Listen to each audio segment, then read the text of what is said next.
In the soft gray dawn of a Normandy field, just months into 1942, Private Henry McAllister stirred beneath his woolen blanket. The cold had settled into the grass during the night, creeping into his boots, and now into his spine as he sat upright. A thin mist hovered over the foxholes and tents, coating everything in a shimmering dew like a lace veil left behind by some unseen bride of war. Henry didn't wake to the sound of battle, not this morning.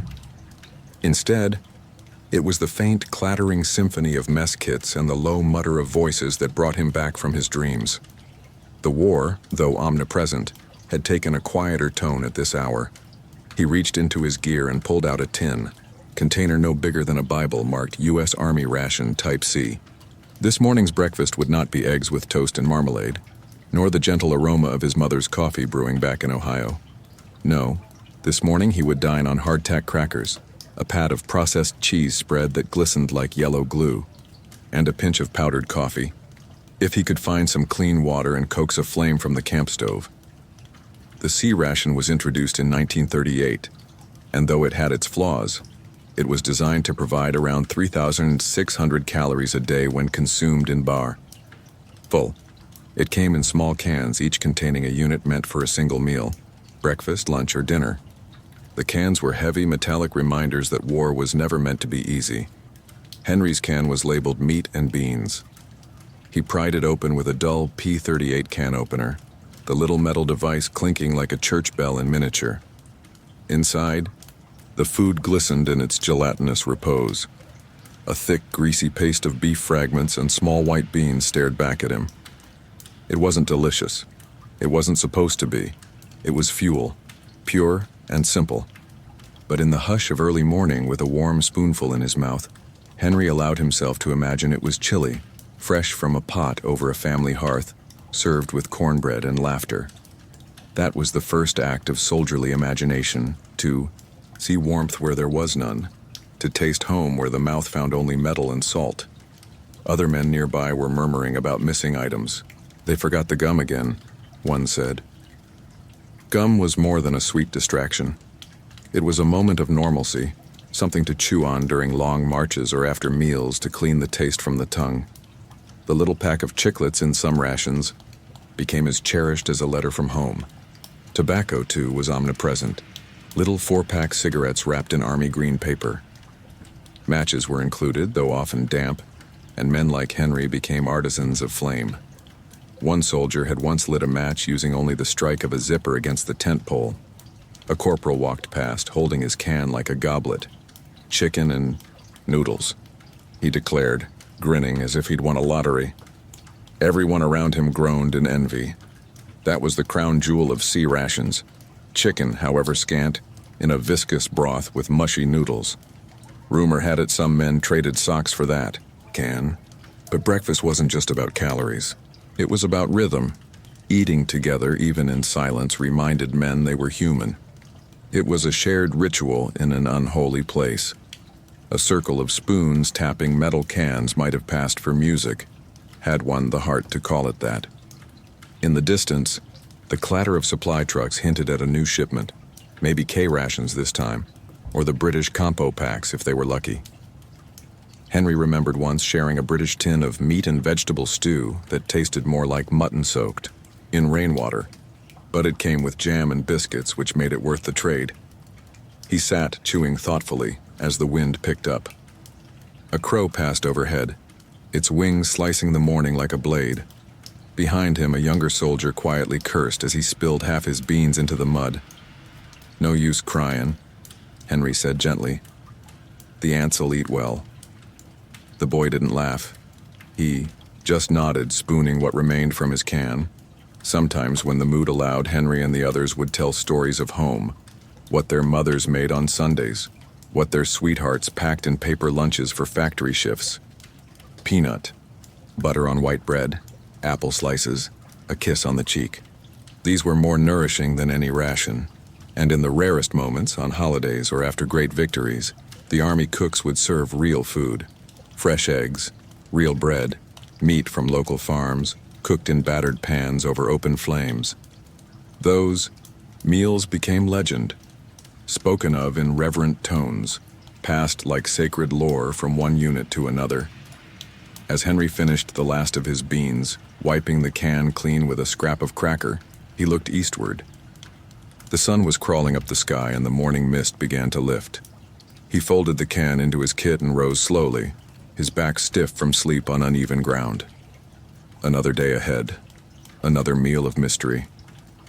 But for now, he had warmth in his belly and the comfort of shared silence. And sometimes that was enough.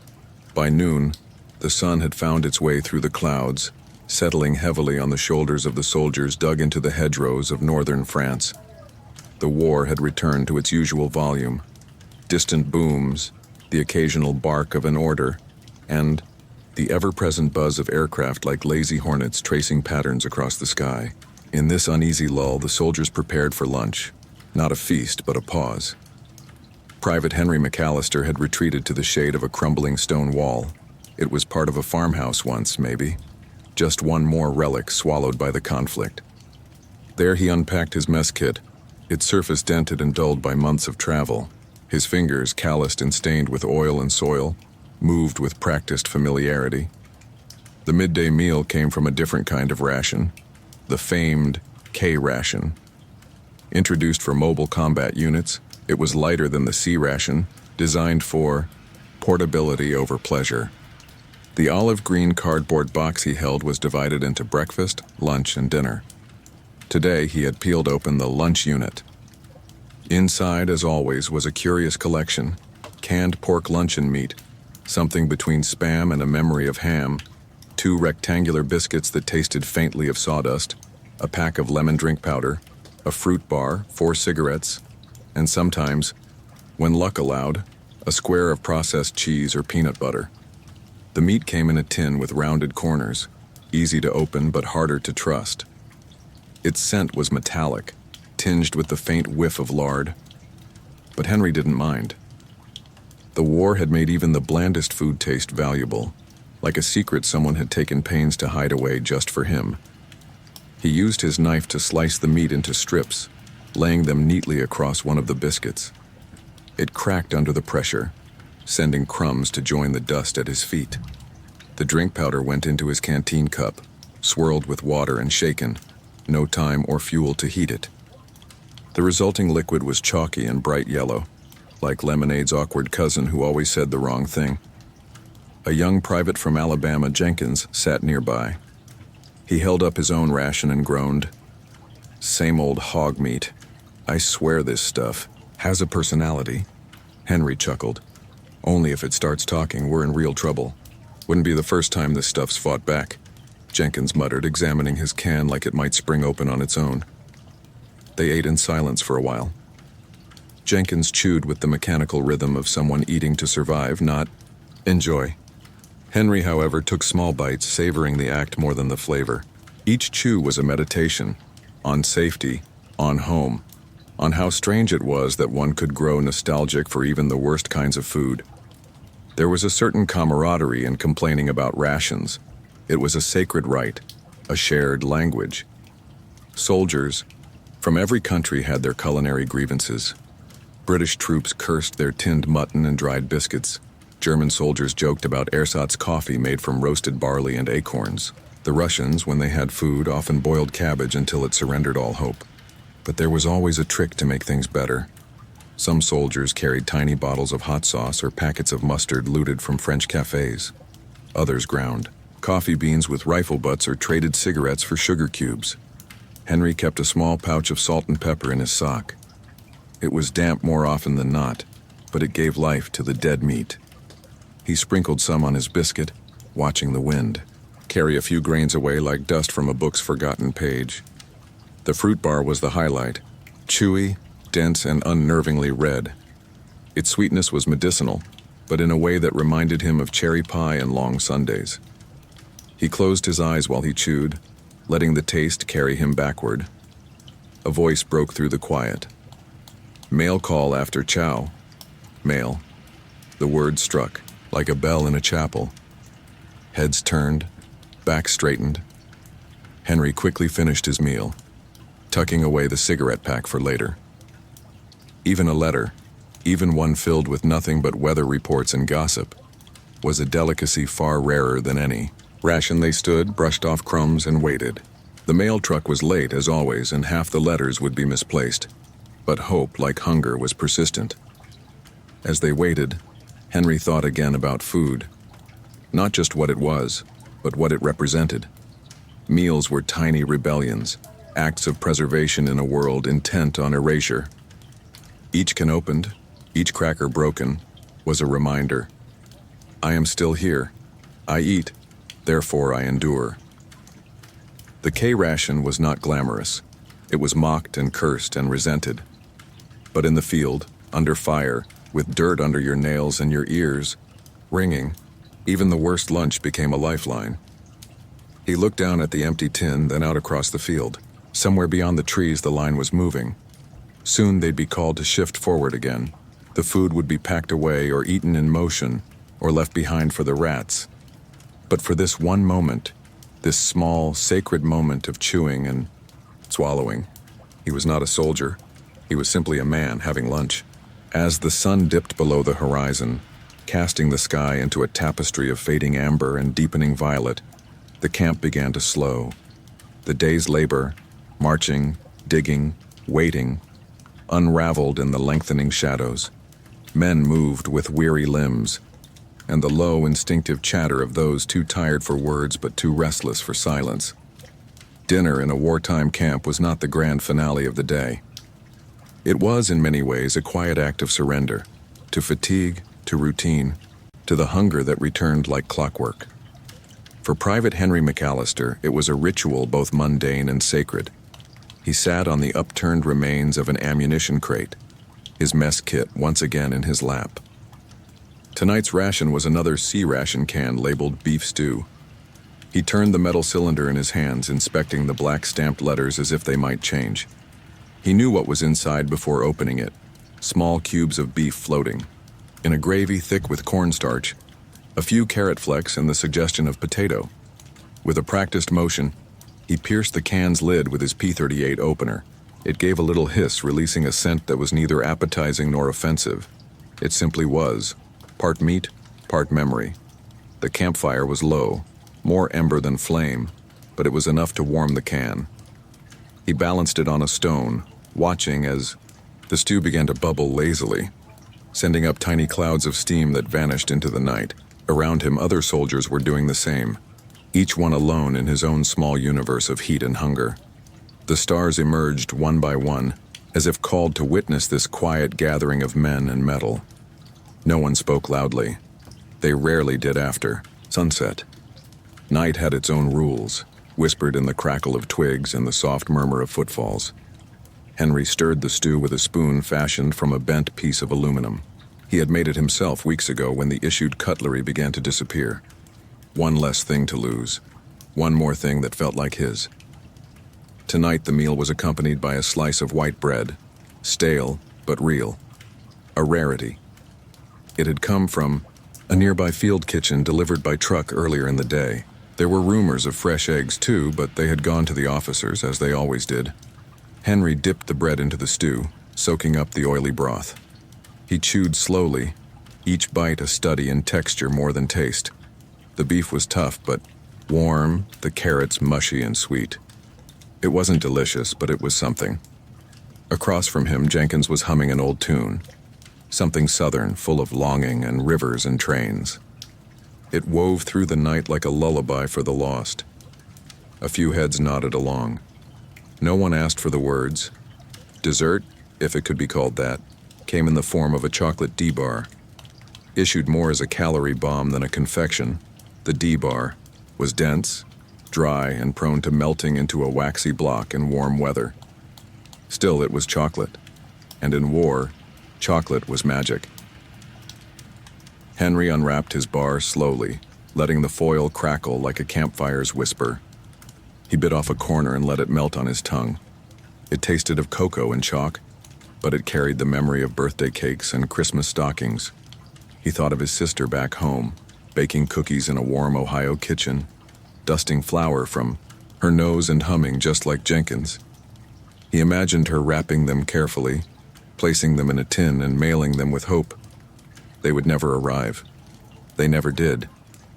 But he tasted them all the same.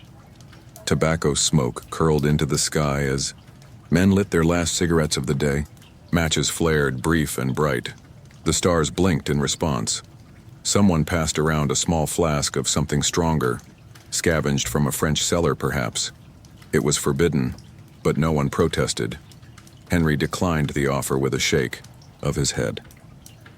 He preferred the clarity, the quiet. The night deepened. A dog barked in the distance, a lonely sound that reminded him of home. The camp settled into stillness, broken only by the occasional cough or the scrape of boots on gravel. Dinner was done. The cans were rinsed, or at least wiped clean. Some men tucked them into packs. Others left them for the rats. Henry packed his neatly, folding the foil from his chocolate bar into a square, as if it might be useful later. He sat for a while, listening, not just to the camp, but to the night itself. The way the wind rustled the trees, the distant rumble of artillery, far off like thunder on another world, the soft breathing of men drifting into uneasy dreams. Meals like this weren't memorable, not on their own, but together they formed a rhythm, a pulse. Breakfast, lunch, dinner, the three chords of a soldier's day, repeated until they became a kind of music. He looked up at the sky, full of stars and stories. Somewhere out there, above the clouds and beyond the noise, life went on. People danced, children laughed, bread rose in warm ovens. And here, beneath the stars, Henry McAllister finished his dinner. There were days, rare and flickering as candlelight, when war felt a little less like war. Days when the front lines paused just long enough for something extraordinary to happen.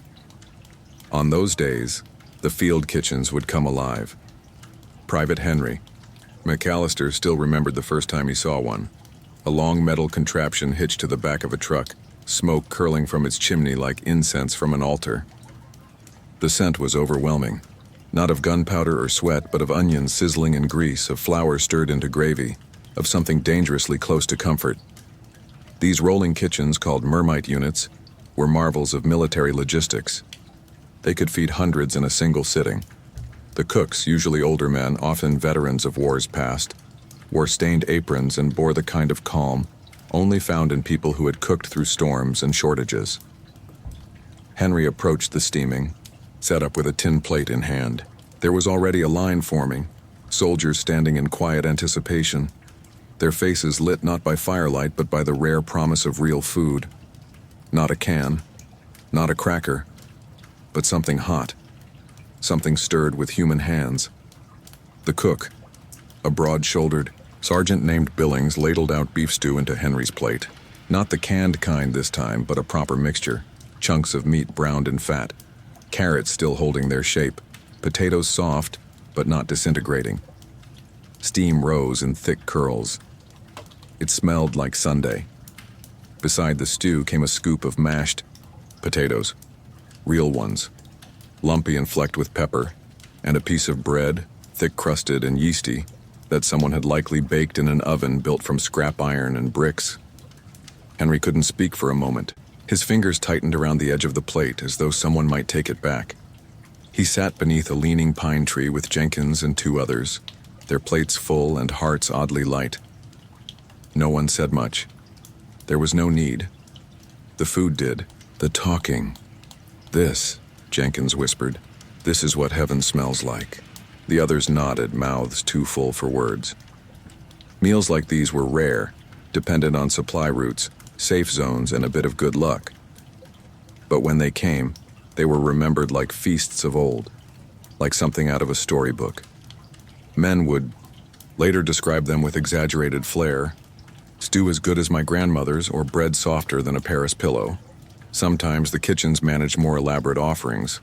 On special occasions, Christmas, Thanksgiving, or after a successful campaign, there might be turkey or ham or a pie if someone had found enough fruit and sugar.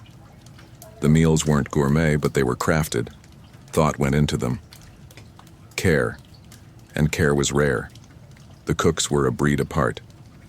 They wielded ladles like weapons and knew how to stretch a pound of rice into something resembling risotto. They traded with locals, bartered for spices, salvaged herbs from ruined gardens. They were part chef, part magician. Henry once watched as Sergeant Billings made a bread pudding from stale loaves, rehydrated raisins, condensed milk, and a splash of bourbon someone had smuggled in. The men stood in a line that curved through the trees, each waiting for a warm spoonful of sweetness that tasted like memory. It was during these meals that soldiers remembered who they were before the war. Farmers, students, clerks, mechanics. They spoke of recipes passed down through generations, of kitchens with checkered tablecloths and chipped mugs. Jenkins often recalled his mother's cornbread, served with molasses and thick slabs of butter. Henry talked of his father's Sunday roasts, the house filled with rosemary and smoke. Food became language, a way to tell stories without needing to speak of blood or fear. One evening, a soldier from Brooklyn named Salvatore prepared spaghetti over an open flame. He'd traded cigarettes for olive oil and had found garlic near a French farmhouse. The tomato paste came from a British tin. The noodles were overcooked and the whole thing was served in helmets and mess kits. But it was a masterpiece. Salvatore wept as he stirred the sauce. "This," he said softly, "is my nonna's doing. She's 1,000 miles away, but tonight she's right here, right? And for that brief dinner, she was." The field kitchens also created space for music, for laughter, for humanity. Someone might pull out a harmonica. Another would tell a story that had nothing to do with war. There was sometimes dancing, awkward, and joyous, boots thudding on the earth like drums in a forgotten festival.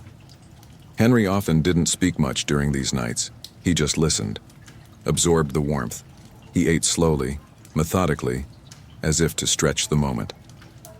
Each bite was a reminder that life still held flavor. And when the meal was done, when the plates were cleaned and the fire banked, the camp would fall into a deeper kind of silence. Not the silence of fear, but of fullness, of gratitude. That night, as Henry lay beneath a canvas tarp, he thought of how fragile such evenings were. One stray shell could take it all. One order could send them marching before dawn. But for now, they had stew in their bellies, and songs in the air, and sometimes that was all a soldier needed to dream. There were days, rare and flickering as candlelight, when war felt a little less like war. Days when the front lines paused just long enough for something extraordinary to happen. On those days, the field kitchens would come alive. Private Henry McAllister still remembered the first time he saw one. A long metal contraption hitched to the back of a truck, smoke curling from its chimney like incense from an altar. The scent was overwhelming, not of gunpowder or sweat, but of onions sizzling in grease, of flour stirred into gravy, of something dangerously close to comfort. These rolling kitchens, called mermite units, were marvels of military logistics. They could feed hundreds in a single sitting.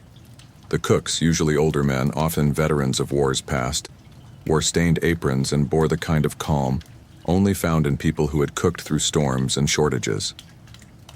Henry approached the steaming, set up with a tin plate in hand. There was already a line forming, soldiers standing in quiet anticipation, their faces lit not by firelight but by the rare promise of real food. Not a can, not a cracker, but something hot, something stirred with human hands. The cook, a broad-shouldered sergeant named Billings, ladled out beef stew into Henry's plate. Not the canned kind this time, but a proper mixture. Chunks of meat browned in fat, carrots still holding their shape, potatoes soft, but not disintegrating. Steam rose in thick curls. It smelled like Sunday. Beside the stew came a scoop of mashed potatoes, real ones, lumpy and flecked with pepper, and a piece of bread, thick-crusted and yeasty, that someone had likely baked in an oven built from scrap iron and bricks. Henry couldn't speak for a moment. His fingers tightened around the edge of the plate as though someone might take it back. He sat beneath a leaning pine tree with Jenkins and two others, their plates full and hearts oddly light. No one said much. There was no need. The food did. The talking. "This," Jenkins whispered, "this is what heaven smells like." The others nodded, mouths too full for words.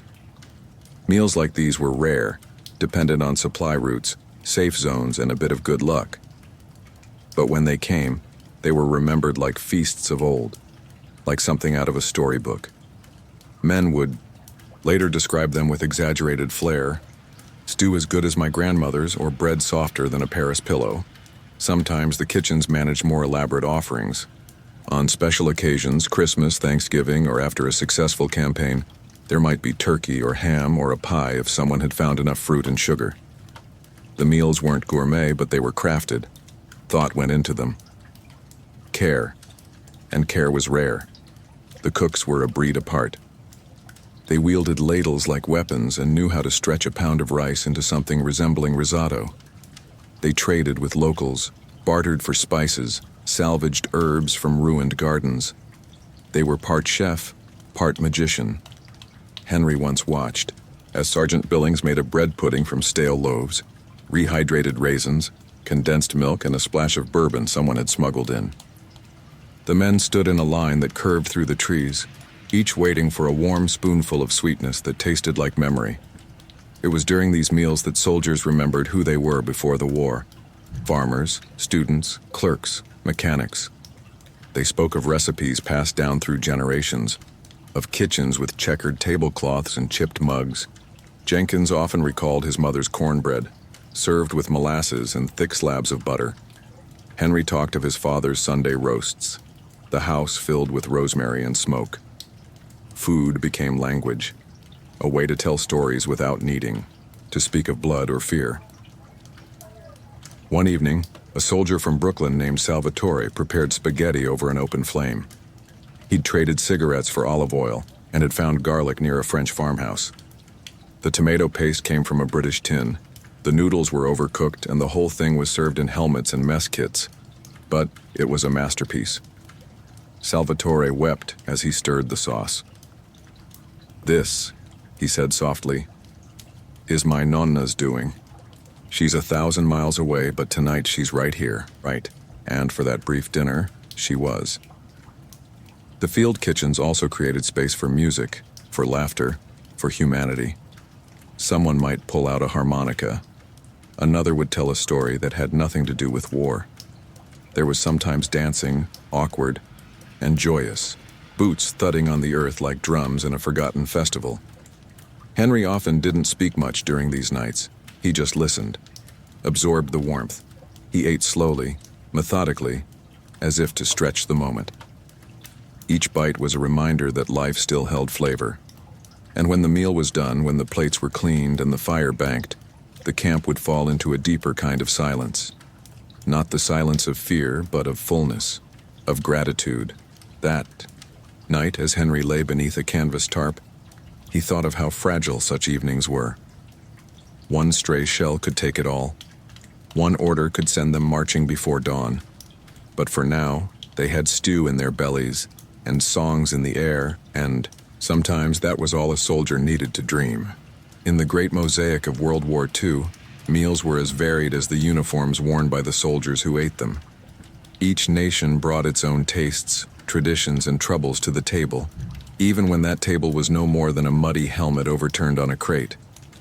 For Private Henry McAllister, the food of war became not only sustenance, but a bridge to understanding the men fighting beside him. He remembered his first exchange with a British infantryman named Percy, near the outskirts of Caen.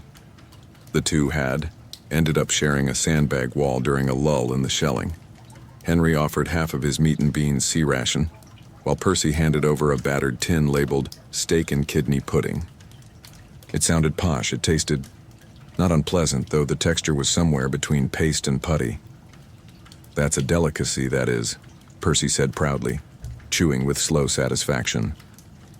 The British composite rations, or compo packs, were bulky, intended for feeding a squad of 10 men for a full day.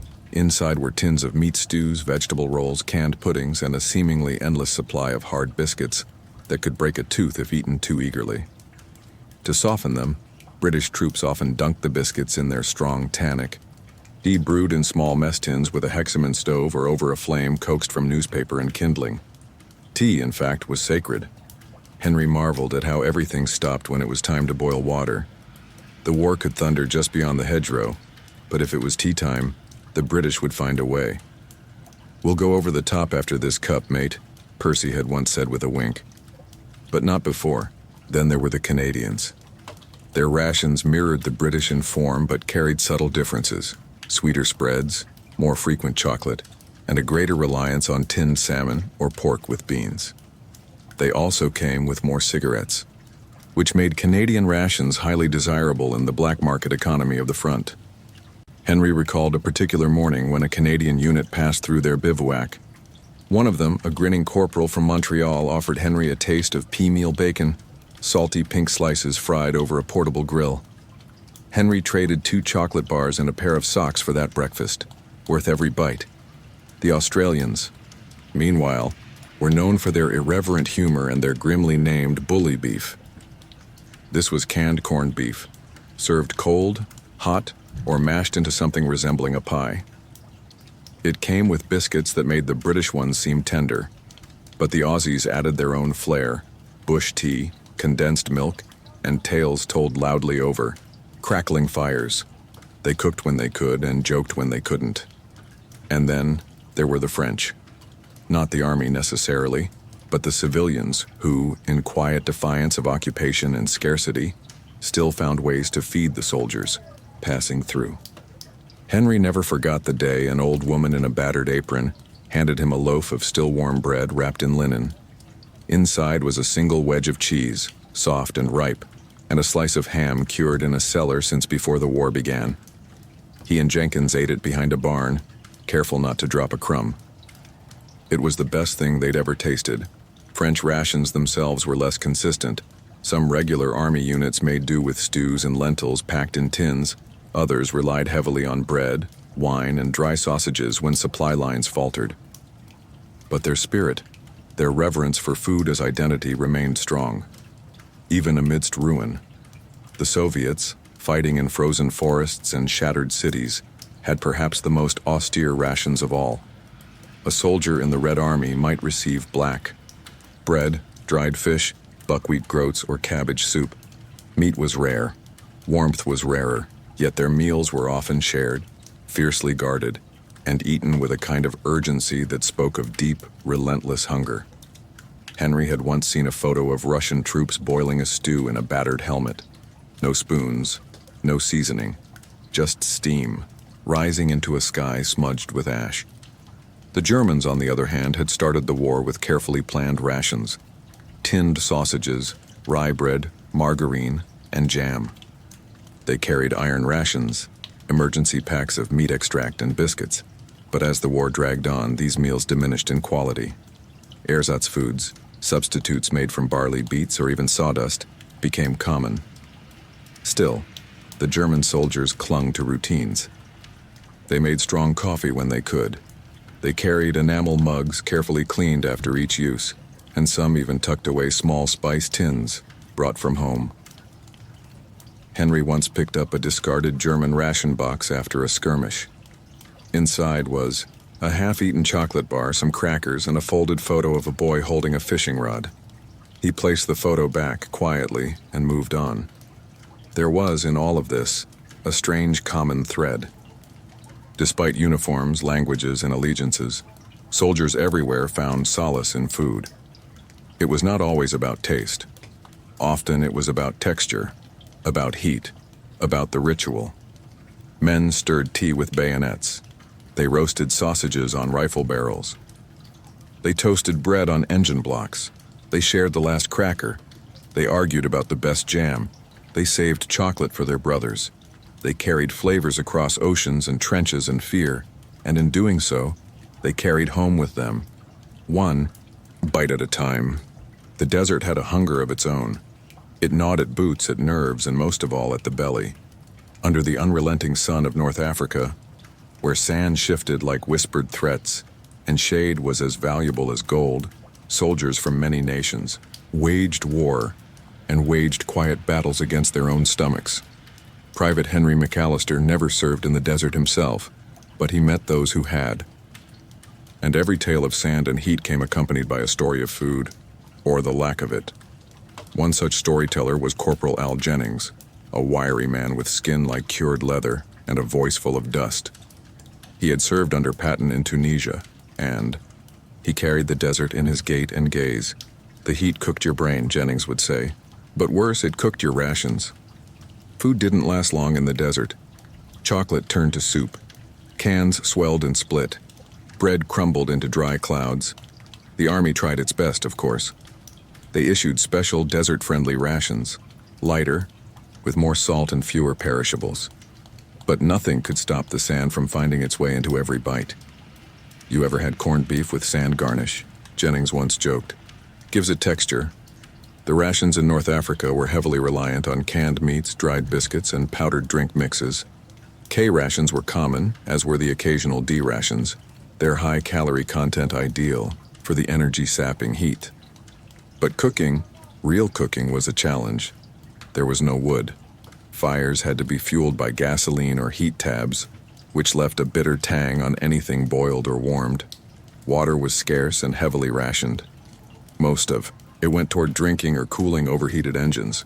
Washing mess kits was considered a luxury.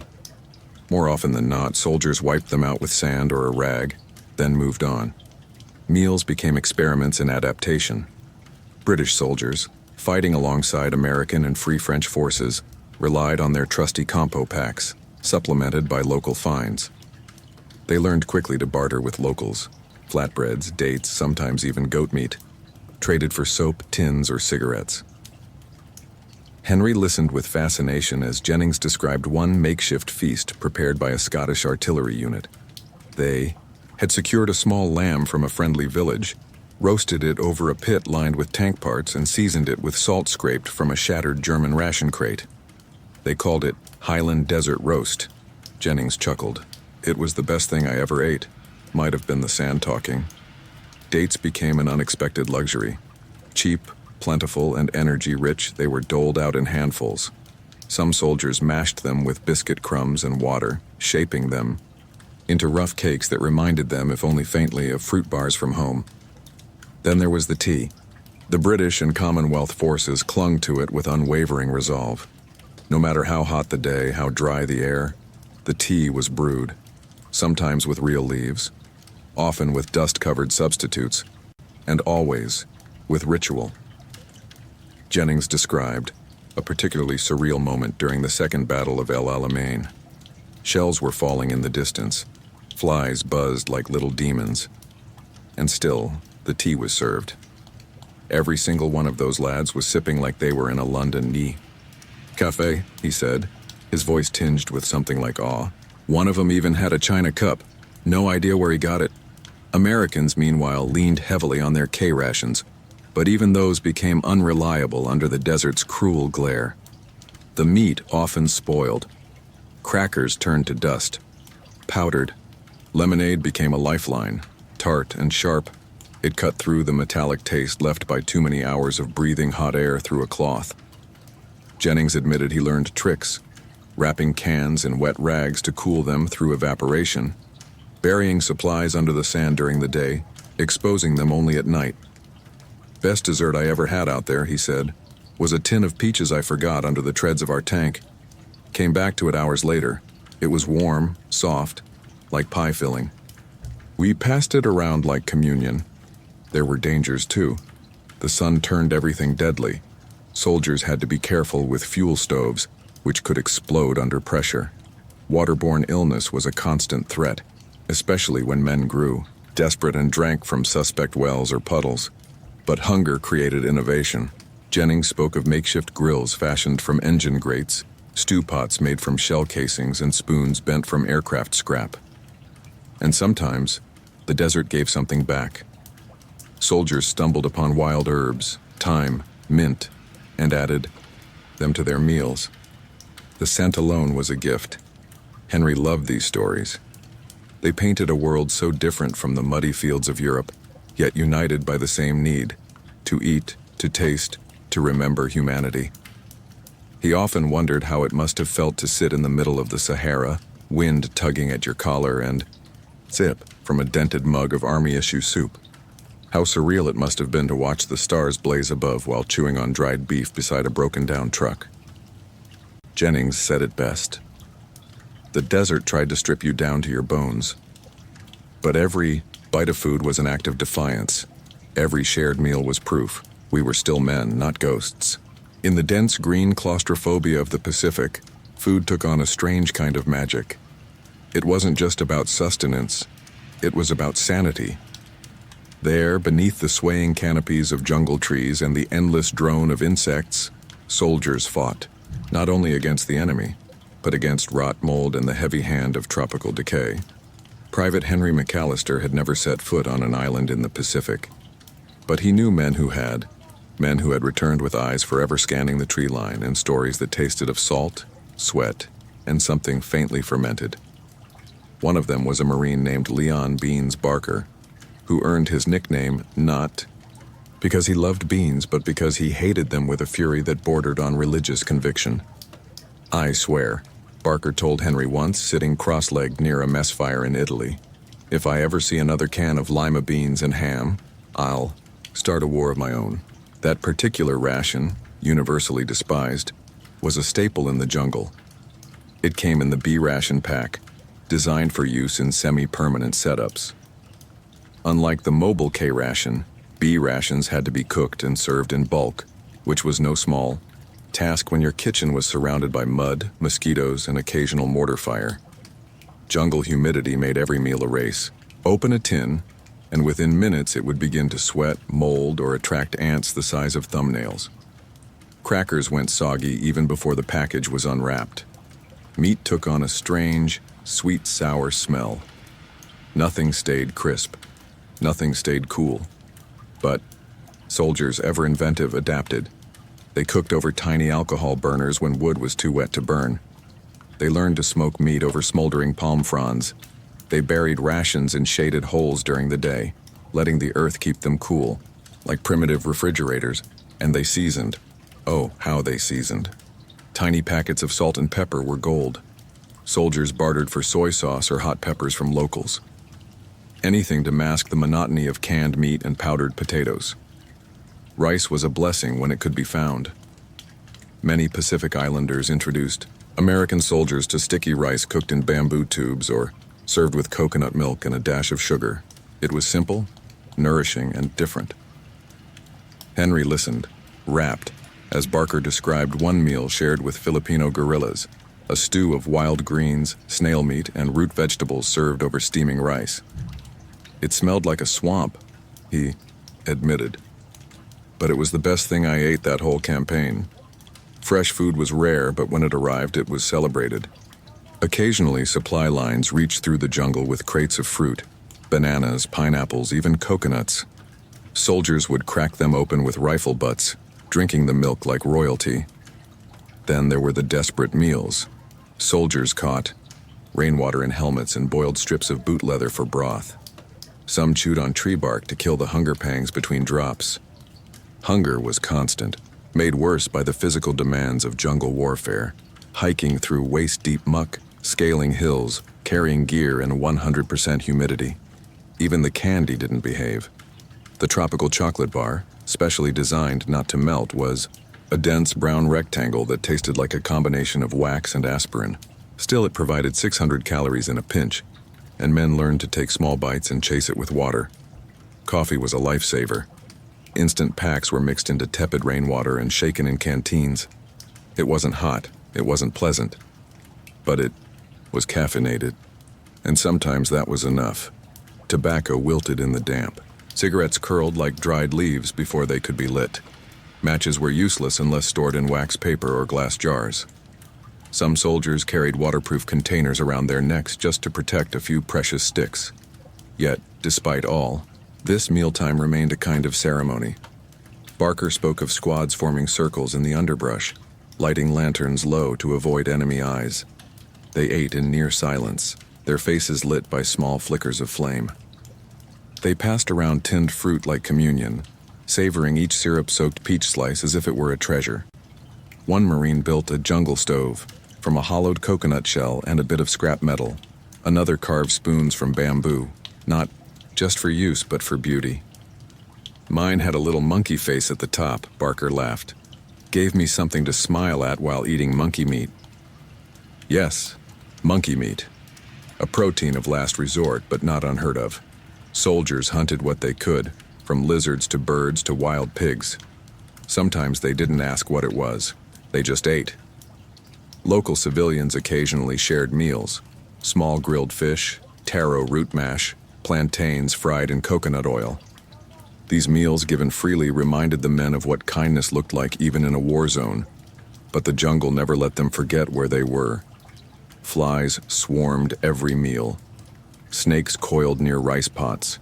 Rain fell without warning, soaking half-cooked stews and washing away precious matches. The very act of eating became an exercise in vigilance. And yet, meals still mattered. They told time. They told stories. They gave bodies, strength, and souls a reason to press forward. As Barker would say, the jungle didn't want us to eat, but we did anyway, and that meant we were still alive. In a world stitched together by ration cards and telegrams, the distance between a foxhole in Europe and a kitchen in Kansas was measured not in miles, but in memories. For Private Henry McAllister, few things pierced the fog of war like a care package from home. It would arrive in a worn cardboard box, often bent at the corners, its string yellowed and the return address smudged with rain or snow. But inside, oh inside, was a treasure trove. The smell alone was enough to make a man close his eyes. Cinnamon, paper, and the faintest trace of rose-scented hand soap. His mother had sent her latest package wrapped in a checked red and white cloth, the kind she used to line picnic baskets. Folded inside were cookies, molasses crinkles, a little broken but still soft at the center, wrapped in wax paper. There were also salted peanuts in a mason jar, 2 sachets of instant cocoa, and a half stick of peppermint chewing gum, carefully taped to a note that read, "For when things feel too sour." Such packages were more than food. They were time, machines. One bite of those cookies and Henry was no longer cold or muddy. He was back on the porch in Chillicothe, Ohio, watching lightning bugs blink over the cornfields while his mother hummed Blue Moon. Care packages became coveted objects, not just for their contents, but for what they represented. The unbroken link between soldiers and the world they left behind. And not every man received them. Mail was spotty. Packages were often delayed, lost, or stolen. Some soldiers had no one left to send them anything. Others received boxes that had been opened and picked through before arrival, their contents half missing or spoiled by damp. So when a man got a package he shared, Henry always made sure of it. He'd split the cookies with Jenkins and the squad. If someone hadn't had mail in weeks, they got the biggest piece. It wasn't generosity, it was ritual. The sharing made it taste better. There was etiquette to these packages. Men learned to open them slowly, to savor the smell, to unfold notes carefully. Letters were read aloud or folded into shirt pockets, worn thin with rereading. The Army allowed certain foods to be sent, provided they were non-perishable. Families grew clever. Fruitcakes, long-lasting and dense, became popular, their thick texture carrying the warmth of cloves and dried cherries across oceans. Fudge wrapped in parchment. Dried apple slices, homemade beef jerky sealed in coffee tins. Some women even packed homemade pickles in rubber-sealed jars, braving the risk of explosion for the sake of flavor. Henry remembered the day Jenkins received a tin of honey-roasted almonds. He cried as he opened it, laughed through his tears, and then passed it around. "My dad used to keep these in his glove box," he said. Said they were for emergencies. I guess this counts? Sometimes the packages carried store-bought goods, stick candy from the corner drugstore, tins of condensed milk, peanut butter packed in wax. Once, Henry even saw a man receive a jar of mustard and a bag of pretzels. He grinned like he'd won the lottery. But even more treasured than the food were the recipes. Mothers and wives often enclosed handwritten cards complete with smudges and flour marks. "Your favorite meatloaf, Henry. if you ever find a way to make it, maybe on a real stove again someday. These notes became bookmarks for hope, tucked into Bibles or carried in helmet linings. The soldiers read them aloud during downtime, laughing over impossible ingredients like fresh cream or 5 eggs. But they loved the language of it, the careful loops of penmanship, the way someone had thought to remind them of dinner tables and casseroles. In the Pacific, men would trade dried fish for a single chocolate chip cookie. In Italy, Henry once exchanged a pack of cigarettes for a few ginger snaps sent to a British soldier. The value was never in the item. It was in its origin. Care packages weren't always cheerful, though. Some carried reminders of a world moving on: wedding announcements, birth notices, even divorce papers. One man received a package that included a baby rattle and a photo of a child he'd never meet. He stared at it for a long time, then tucked it into his coat and said nothing for the rest of the night. But most often, the packages reminded them of why they endured. One Christmas Eve, huddled in a bombed-out barn with sleet tapping the roof, Henry opened a box tied with green yarn. Inside were shortbread cookies, a folded paper snowflake, and a tiny envelope of powdered eggnog. The note read, "Until we can clink glasses again." He passed around the cookies. They all drank the eggnog, warm and thin and wonderful.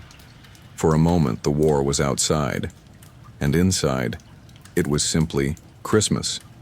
Food from home carried memory in its scent, in its sweetness, in its crumbs. And for the men who carried rifles, it also carried the weight of love, even across an ocean, even across fear. If necessity is the mother of invention, then war is her most demanding child. Amid the chaos of combat, where nothing came easy and comfort was rationed thinner than soup, soldiers became artists of survival. And nowhere was this artistry more deliciously evident than in the makeshift kitchens formed around helmets, tin cans, and the stubborn desire for something, anything, resembling a real meal. Private Henry McAllister always said the best cook he ever met carried a rifle. His name was Walt Soupbone Delaney, a stocky fellow from New Jersey with thick fingers, a crooked nose, and a love for food that bordered on romantic. He had worked as a line cook before the draft, turning out plate after plate of diner classics: meatloaf, corned beef hash, and lemon meringue pie. When he shipped out, he packed 2 things besides his uniform: his mother's spice tin and a small battered notebook of recipes written in grease pencil. Walt believed a soldier should eat with dignity, even if the meat came from a can and the vegetables were a powder that needed boiling water to believe in itself again. One evening, while camped near a vineyard in southern France, Walt transformed a few sad tins of meat and vegetable hash into what he proudly called sea ration cassoulet. He mixed the hash with crushed crackers, added a packet of dried onions liberated from a French cafe, and cooked it all over an engine block wrapped in tin foil. Henry, watching with curiosity, asked, "Where'd you learn that?" Walt winked. "My grandma cooked with less during the Depression. Just gotta listen to the ingredients. They'll tell you what they need." The final touch? A single clove of garlic traded earlier that day for a can of peaches. The moment it hit the pan, heads turned. "You trying to wake up the whole Axis?" Jenkins whispered. "That smells like a treaty." Cooking like this wasn't common. It took time, effort, and a certain kind of daring. But men like Walt existed in every unit. Culinary outlaws who saw food not as ration cards, but as possibilities. They used bayonets to stir soup. They sliced onions with shaving razors.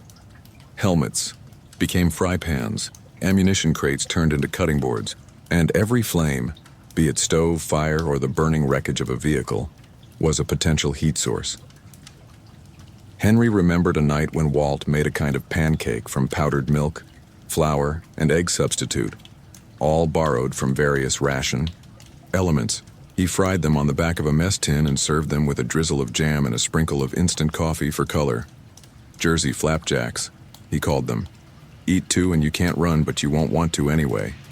Creativity was contagious.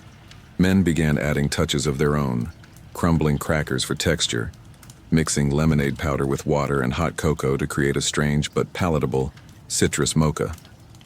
Someone once stirred peanut butter into mashed potatoes. The result was divisive, but memorable.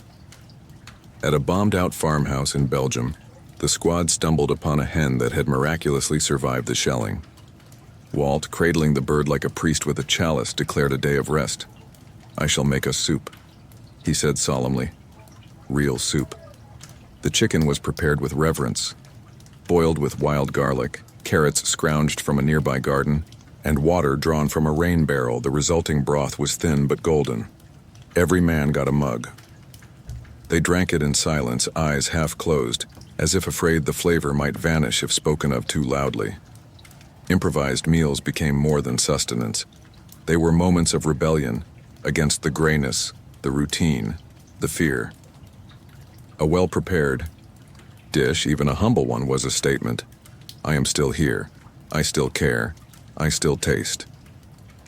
Some men began writing down their recipes. Walt's little notebook grew fatter, pages filled with inventions like mud-front stew, trench toast, and AP ration risotto. They weren't always good, but they were his. There were failures, of course. One evening, in an experiment with canned spaghetti and meatballs, Walt tried to smoke the meatballs over a pine branch. The result smelled like a burning tire. "We-ow. Call this one napalm surprise," he said, choking on the smoke. Still, no one went to bed hungry. Improvisation didn't always come from individual creativity. It was sometimes driven by sheer necessity. Ration shortages, supply delays, or unexpected movements meant soldiers had to eat what they had, not what they wanted. And that forced innovation. They soaked stale biscuits in coffee to soften them. They mashed canned beans with cheese spread to make a sort of dip. Powdered orange drink was mixed into gelatin to form a wobbly dessert, served, when lucky, in the cap of a thermos. It was messy. It was unpredictable. But it was real.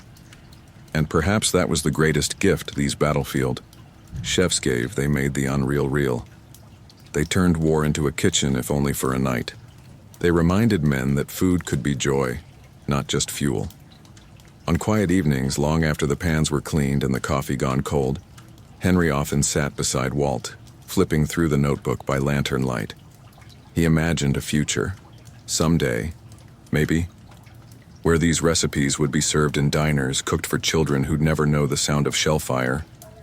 He imagined a peaceful world, flavored by memory and invention, and he knew, with quiet certainty, that the best meals were the ones made with courage. There is something particularly cruel about being interrupted mid-bite. In a world where food was often cold, canned, or half-cooked, finally sitting down to a warm meal felt like catching a falling star, rare, beautiful, and always fleeting. And when that moment was shattered by the crack of a rifle or the distant thunder of incoming shells, it became a memory etched in hunger. Private Henry McAllister had known such interruptions. All soldiers had. The phrase hot meal was often said with a hint of irony, because more often than not, it turned cold before the second spoonful. He remembered one evening in Italy, under a lavender dusk sky, when he had just opened a tin of chicken a la king, an actual favorite among the rotating options. The creamy white sauce glistened and bits of chicken, actual chunks, nestled between peas and soft dumplings. It was, for a moment, everything he had ever wanted. Then came the shriek of mortar fire. The tin flew from his hand as he dove for cover. Dirt rained down like confetti from hell. When he emerged minutes later, heart racing, the meal had vanished. The can was nowhere to be found. Perhaps buried, perhaps split. Its contents returned to the earth. "I only got one bite," he muttered. Jenkins, crawling beside him, coughed. "Was it good?" Henry nodded solemnly. It was poetry. These scenes repeated themselves in countless places. Normandy, Anzio, the Hurtgen Forest. Food, unlike bullets, didn't wait. It spoiled, spilled, or scattered. And soldiers learned to adapt. Many developed the habit of eating quickly. Not greedily, but efficiently, like foxes in tall grass, always aware the moment might vanish. A soldier might balance his mess tin on one knee, spoon in one hand, rifle in the other, always ready to throw one aside and raise the other. There. were times when meals were delayed for hours, even days. During long marches or during sieges, rations might sit in packs, unopened, waiting for a chance that never came. And when they were finally eaten, it was often in haste, crouched beneath tree roots or behind a crumbled wall. Henry once witnessed an entire squad lose their evening meal during a sudden artillery strike. The food had just been brought up. Mermite, containers filled with lamb stew, steaming and aromatic. The men lined up with mess kits in hand, joking, half-humming tunes from home. Then, as if on cue, the whistling came. Everyone scattered. After the dust settled, the stew was gone. The containers cracked, their contents spilled across the grass, mixing with mud and blood and ashes. Nobody cried, but nobody spoke either. Later, that night, they ate cold crackers and drank powdered lemon water from tin cups. It was silent. The silence of mouths chewing what should have been soup. Sometimes the enemy knew when the soldiers would eat. Mortar teams trained in timing would wait for dusk, the hour when mess lines formed, when steam and scent gave away positions. It was not uncommon for field kitchens to draw fire. Henry once helped dig a new cook pit 3 times in one day, and yet men kept trying. They kept lighting small stoves. They kept boiling water. They kept opening cans with reverence and optimism, as if each one might be the meal that made it through. Improvisation extended even to evasion. Some squads developed the tactic of eating in pairs, always with one man watching. Others took turns heating rations at staggered times, so no group was caught entirely off guard. It was like a dance, choreographed in fear. Henry remembered a night march through Belgium, cold and wet. They had gone 2 days without real food, subsisting on dry biscuits and whatever they could carry in their coats. Then, in a moment of mercy, the squad leader called for a 5-minute halt. 5 minutes. It was enough. The men dropped to their haunches, tearing into ration packs like children opening Christmas gifts. Henry pulled out a can of cheese spread, smeared it over a cracker using the flat edge of his knife, and took a bite that he would remember longer than many battles. It was salty. It was warm from his body heat. And it was perfect. Until the shooting started. Again, they dropped everything and ran. When the chaos ended, Henry found his cracker trampled and broken. He laughed, because sometimes if you didn't laugh, you wept. But there were victories too. There was the time Walt Delaney, their unofficial chef, managed to finish a whole stew despite incoming fire. He'd duck, stir, duck again, shouting insults at the Germans between mouthfuls. "You'll have to do better than that," he yelled once, waving a ladle. "This stew's got time." Even in the chaos, there was pride. Some meals made it through. Some were eaten under stars. Some were shared silently as rifles leaned against trees and boots steamed by the fire. And in those moments, brief and glowing like embers, the war paused. Just for a breath, just for a bite. Because even on a battlefield, dinner mattered. There is perhaps no moment in a soldier's memory more poignant than the first holiday spent at war. It arrives not with music or garlands, but with a stillness, an ache just beneath the ribs, sharpened by the smell of cold air and the quiet rustling of letters from home. For Private Henry McAllister, his first Christmas overseas arrived in Belgium, December 1944. The snow had come down hard the night before, blanketing the trees and trenches in a silence so complete it felt almost holy.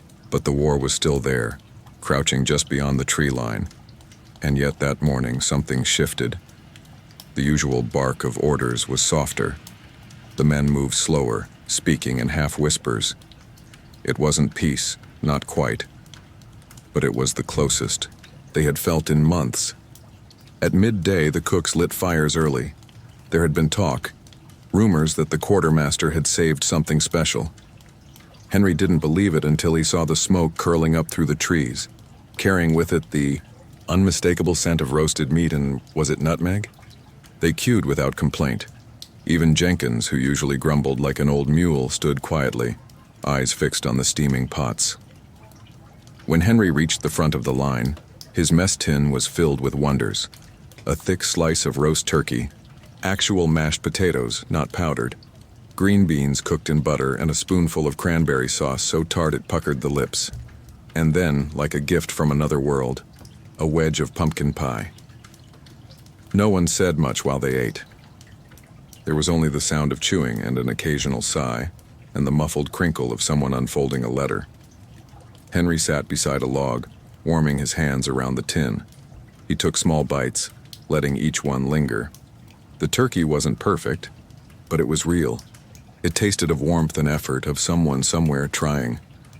"I got pie," Jenkins whispered, amazed. "I didn't think I'd ever see pie again." Other holidays followed, each with its own peculiar flavor. On Thanksgiving, the men received Unit G rations, larger, bulkier packs designed to provide a full hot meal to the company. That year, it was canned turkey, stuffing mixed with canned vegetables and dried bread, and a square of fruitcake so dense it could have stopped a bullet. They grinned as they ate, comparing it to their mother's cooking and declaring in jest that war fruitcake might outlast the war itself. Even on the 4th of July, far from home, soldiers made do. In Italy, Henry once saw a makeshift barbecue constructed from fuel drums and wire mesh. They grilled what little they had: canned sausages, onions stolen from a farm, and potatoes roasted in foil. Someone waved a tattered flag. Another played Yankee Doodle on a harmonica. For a few moments, the war shrank to the size of a pan campfire. Jewish soldiers marked Passover with matzah sent from home, often crumbling by the time it arrived. Chaplains helped organize small seders, where the bitter herbs were sometimes replaced with local greens, and the salt water with whatever was close enough. And during Easter, if they were lucky, the rations included a small chocolate egg or a sugar cube, molded into a lamb. These weren't always official. More often than not, they were smuggled in by sympathetic quartermasters or sent in boxes from distant kitchens. There was no consistency to these meals. Sometimes there was plenty. Other times nothing more than an extra packet of jam. But what mattered wasn't the food, it was the intent. Cooks worked miracles on holidays.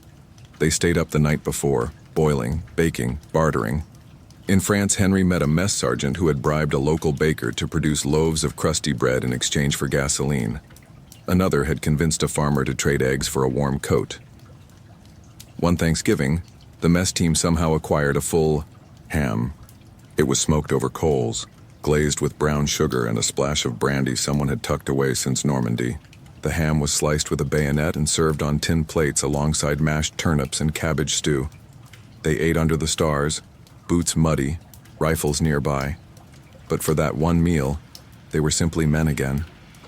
What struck Henry most about holiday meals at war was how they turned grief into grace. For every bite of pie, there was an empty place where someone had once sat. For every laugh, a moment of silence followed. Still they toasted. Still they shared. Some carried photographs in their pockets, wives holding newborns, families gathered around fireplaces.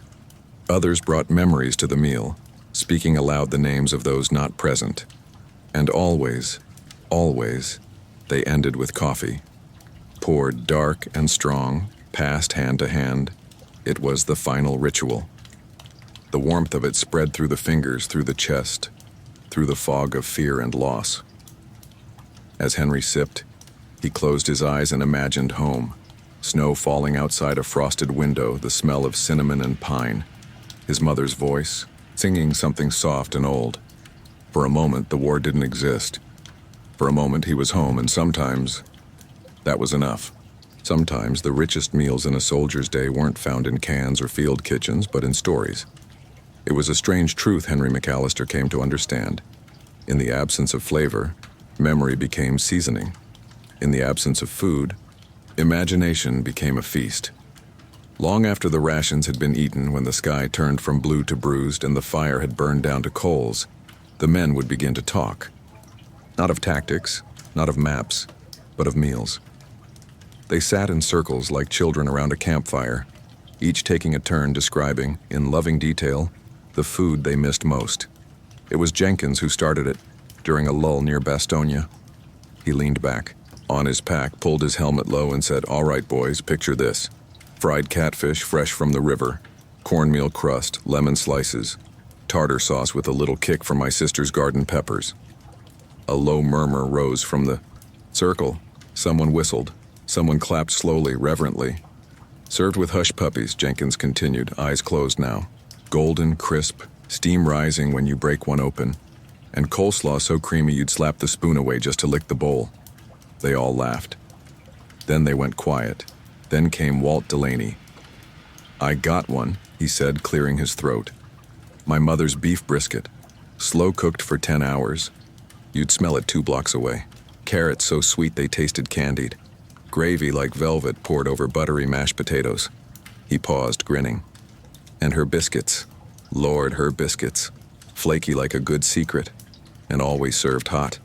Henry smiled, watching the faces around the circle soften. For a moment, the war slipped off their shoulders. They weren't soldiers. They were sons, brothers, friends, hungry in a different kind of way. "I miss waffles," another voice piped in. "Miller, a lanky kid from Vermont. Maple syrup from our own trees, pooled into the squares like treasure. And sausage links, crispy on the outside, juicy in the middle. Don't forget the butter," someone added. "Never," Miller whispered. Henry's own turn came quietly. "My mom's chicken and dumplings," he said. "Big spoonfuls in a bowl that steamed up your glasses. She'd stir the pot all day, tasting, humming. The dumplings were soft but held their shape. And the broth. The broth tasted like coming in from the cold." There was a silence that followed, not out of sadness, but out of reverence. These food memories were more than nostalgia. They were acts of resistance. In a world stripped of comfort, these imagined meals became the soldiers' way of reclaiming something that war couldn't take. Their palates, their pasts, their people. There were rules, unspoken but strict. Each meal had to be described with full heart. The more sensory, the better. You had to name the smell, the texture, the sound it made on the plate. You had to set the scene. Was it a summer barbecue? A snowy Christmas morning? Your grandmother's kitchen? And above all, no cynicism, no mocking. These were sacred stories. Some nights the game would evolve. They'd take turns building a dream restaurant together. One soldier would invent the menu. Another described the decor. "Checkered floors," said Jenkins. "Ceiling fans and jazz on the radio." "Leather booths," added Delaney. "Each, one with a little lamp." The menu was always changing but always indulgent. Double-decker cheeseburgers, thick milkshakes, steaks cooked exactly right, pies in every fruit, an entire section for side dishes, mac and cheese, baked beans, collard, greens, sweet potato fries. They gave the place a name, too. The home plate. Open all hours, they said. Every meal cooked to order. And coffee? Strong enough to revive the dead. Once, during a particularly bleak week with little food and no dry socks, Henry dreamed about the restaurant. He saw himself stepping through the door, welcomed by warmth, the smell of bacon and cinnamon rolls wrapping around him like a blanket. He sat at the counter. A waitress in a gingham apron poured him coffee, and as he reached for it, he woke up freezing, mud on his face, the sound of distant shells rumbling in his bones. Still, for the rest of that morning, the dream stayed with him, like warmth in his coat pocket. These imagination feasts filled something the rations couldn't. They weren't just about the food. They were about the sense of control, of pleasure, of memory, and love. They reminded the men of who they were before the uniforms, before the foxholes, and sometimes, when they got very lucky, a new soldier would arrive with actual news from home. A recipe passed from a mother, a folded newspaper article about a pie contest, even a dog-eared cookbook someone had carried in their pack. The men would gather around as if hearing a ghost story, hanging on every line. Henry once copied down a recipe for peach cobbler, even though he had none of the ingredients. He kept it in his notebook beside battle plans and bullet counts because it mattered just as much. It was a promise in flour and sugar that someday they would eat like this again, not in stories, but in kitchens filled with light. Hunger is a strange companion. On the front, it arrives as a whisper, an empty stomach, a missed meal, a longing for something hot. But in the confines of a prisoner of war camp, hunger becomes a voice, a constant murmur beneath every conversation, every movement, every moment of silence. Private Henry McAllister had been fortunate. He had survived his share of cold nights and missed rations, but he had never known the ache of captivity. Still, he listened closely to those who had, men who returned from German stalags or Japanese camps with eyes sunken and memories sharp as knives. One such man was Lieutenant Richard Ainsley, a quiet figure with frost-colored hair and a voice that rarely rose above a whisper. He had spent 18 months in Stalag 7A, the largest POW camp in Nazi Germany. When he spoke of it, it was never with drama, but with precision, as if each word were a brick he was carefully laying. "We ate," he said once, but not in the way you'd call eating. The standard ration in most German-run camps was meager, designed more to sustain than to nourish. A thin slice of rye bread in the morning, dense, sour, and sometimes flecked with sawdust. A cup of ersatz coffee, brewed from roasted barley or acorns. Lunch might be a ladle of turnip soup, watery, the turnips sliced so thin you could almost read through them. Dinner, if it came, was often more of the same. Cabbage stew, potato peel broth, occasionally a spoonful of margarine, a lump of boiled barley. Meat was rare and usually reserved for guards. There was a joke, Ainsley said. If you found a chunk of meat in your soup, you apologized to the cook for stealing from the officer's pot. Food became currency. Cigarettes, soap, and even buttons were traded for extra bread. Men bartered stories, labor, and favors for a few more bites. And then there were the Red Cross parcels. To the prisoners, those cardboard boxes were like manna. Sent by the International Red Cross, they arrived when luck and logistics aligned. Each box, meant for one man per week, contained wonders: canned meat, powdered milk, chocolate, tea, coffee, jam, and perhaps most prized of all, a tin of butter. Ainsley's eyes lit up when he described one particular parcel. It had included a tin of cocoa, 2 small chocolate bars, and a packet of raisins. "We stretched it," he said. 1 raisin per day. You'd put it under your tongue, let it soften, and close your eyes. Just 1 raisin could take you somewhere else. But the boxes weren't guaranteed. Some weeks they never came. Other times they arrived spoiled or were intercepted. And so the prisoners adapted. They built stoves from bricks and tin. They mixed margarine with breadcrumbs to make paste. They ground up biscuits with coffee and water to create what they called stalag cake, a dense, bitter slab that resembled chocolate and tasted like survival. Even with so little, the act of preparing food, of heating, stirring, sharing, remained sacred. Men saved wrappers. They crafted forks from wire, spoons from scrap wood. Some even held contests to see who could make the best-tasting stew from the same ingredients. Creativity, Ainsley said, was all we had. In Japanese camps, conditions were often worse. Rice formed the basis of most meals. Thin porridge in the morning, a bowl of dry grains at night. Vegetables were rare, protein rarer. Men foraged when they could, eating roots, insects, even bark. Malnutrition was rampant. Beriberi, pellagra, night blindness. But even there, the rituals endured. In one camp, American prisoners managed to brew, a kind of tea from scorched rice husks. They shared it in rotation, each man getting a sip. It tasted smoky and bitter, but it warmed the throat. Henry heard stories of men carving spoons from bamboo, hiding tiny salt caches in their socks, saving sugar cubes from parcels for weeks to mark a birthday. He heard of one man who fashioned a birthday cake by mashing bread crusts into a disc, lighting a twig as a candle, and singing "Happy Birthday" with a voice cracked from hunger. The hunger in POW camps was not just of the body. It was hunger for dignity, for normalcy, for a world where meals were not controlled by guards, not counted in spoonfuls, not stolen in the night. When liberation came, many prisoners wept not just for their freedom, but for their first real meal. Ainsley remembered his. A bowl of real soup, he said, chicken, noodles, a roll buttered, and coffee so strong I could taste the tin. He paused, then added, "I don't remember the first thing I said, but I remember every bite." For men who had endured captivity, food became more than memory. It became proof that they had survived. And for those who listened, like Henry, the stories became a quiet vow to never again take a meal for granted. There's a kind of silence that settles over a group of soldiers the night before a major push. It is not the silence of peace, but of knowing. Knowing that some among them will not see another sunrise.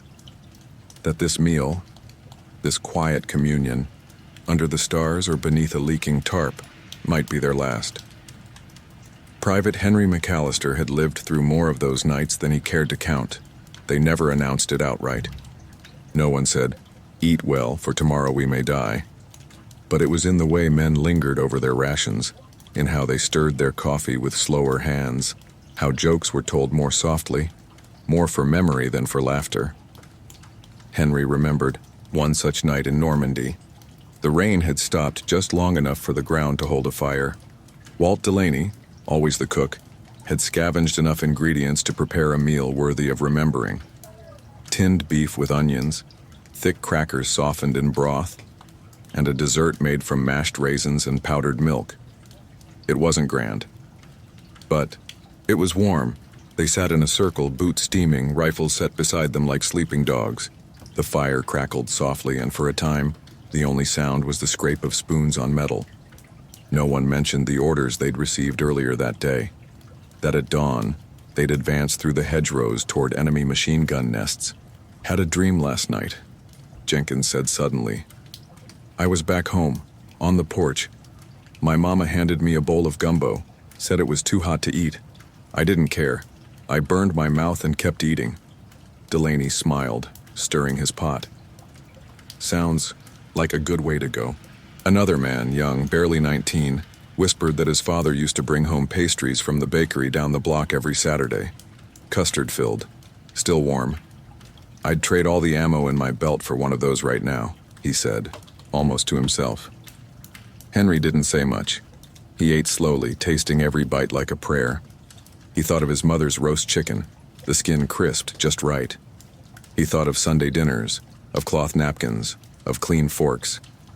He looked around the circle. These men, muddy, tired, cold, were family now. And this meal, however simple, was their shared table. No one rushed to bed that night. They stayed by the fire longer than usual, even when the coals dimmed and the air turned sharp. There was comfort in company, in full bellies, in the sound of breathing. Henry had a piece of chocolate in his breast pocket, a remnant of a red cross parcel.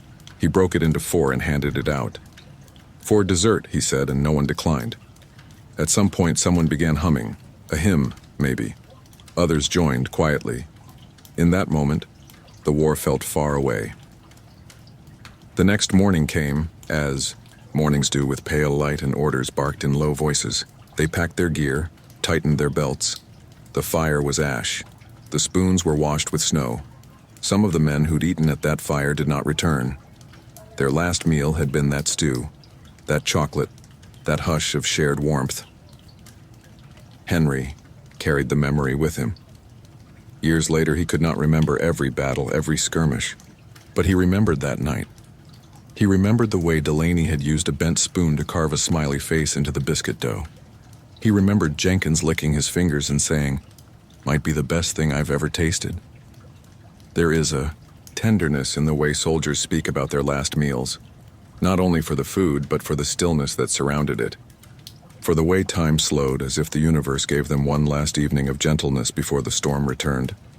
It happened in all theaters, in Italy, before Monte Cassino, in the Pacific, before jungle assaults, on the beaches, in the forests, on lonely roads before ambushes, and though the food varied, rice balls, corned beef, black bread with jam, the feeling was the same.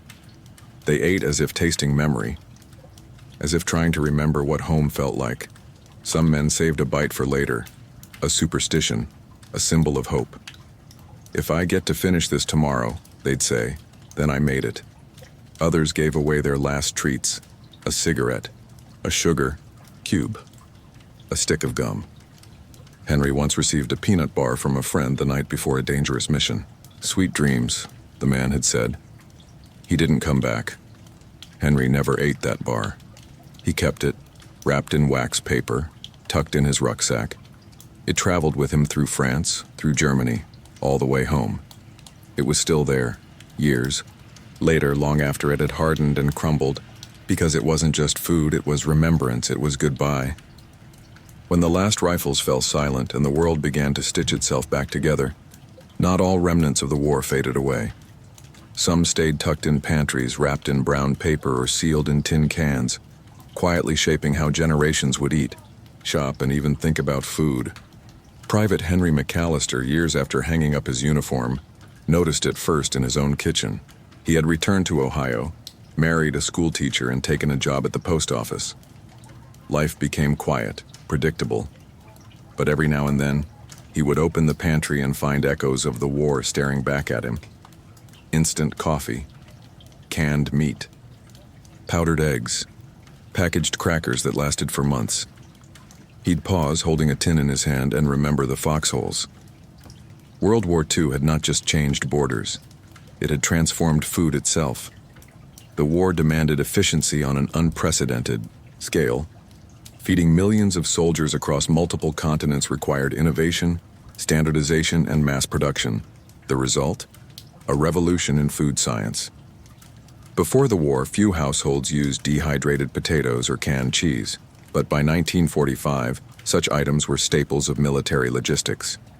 Army nutritionists worked with scientists to develop meals that were compact, calorically dense, shelf-stable, and fast to prepare.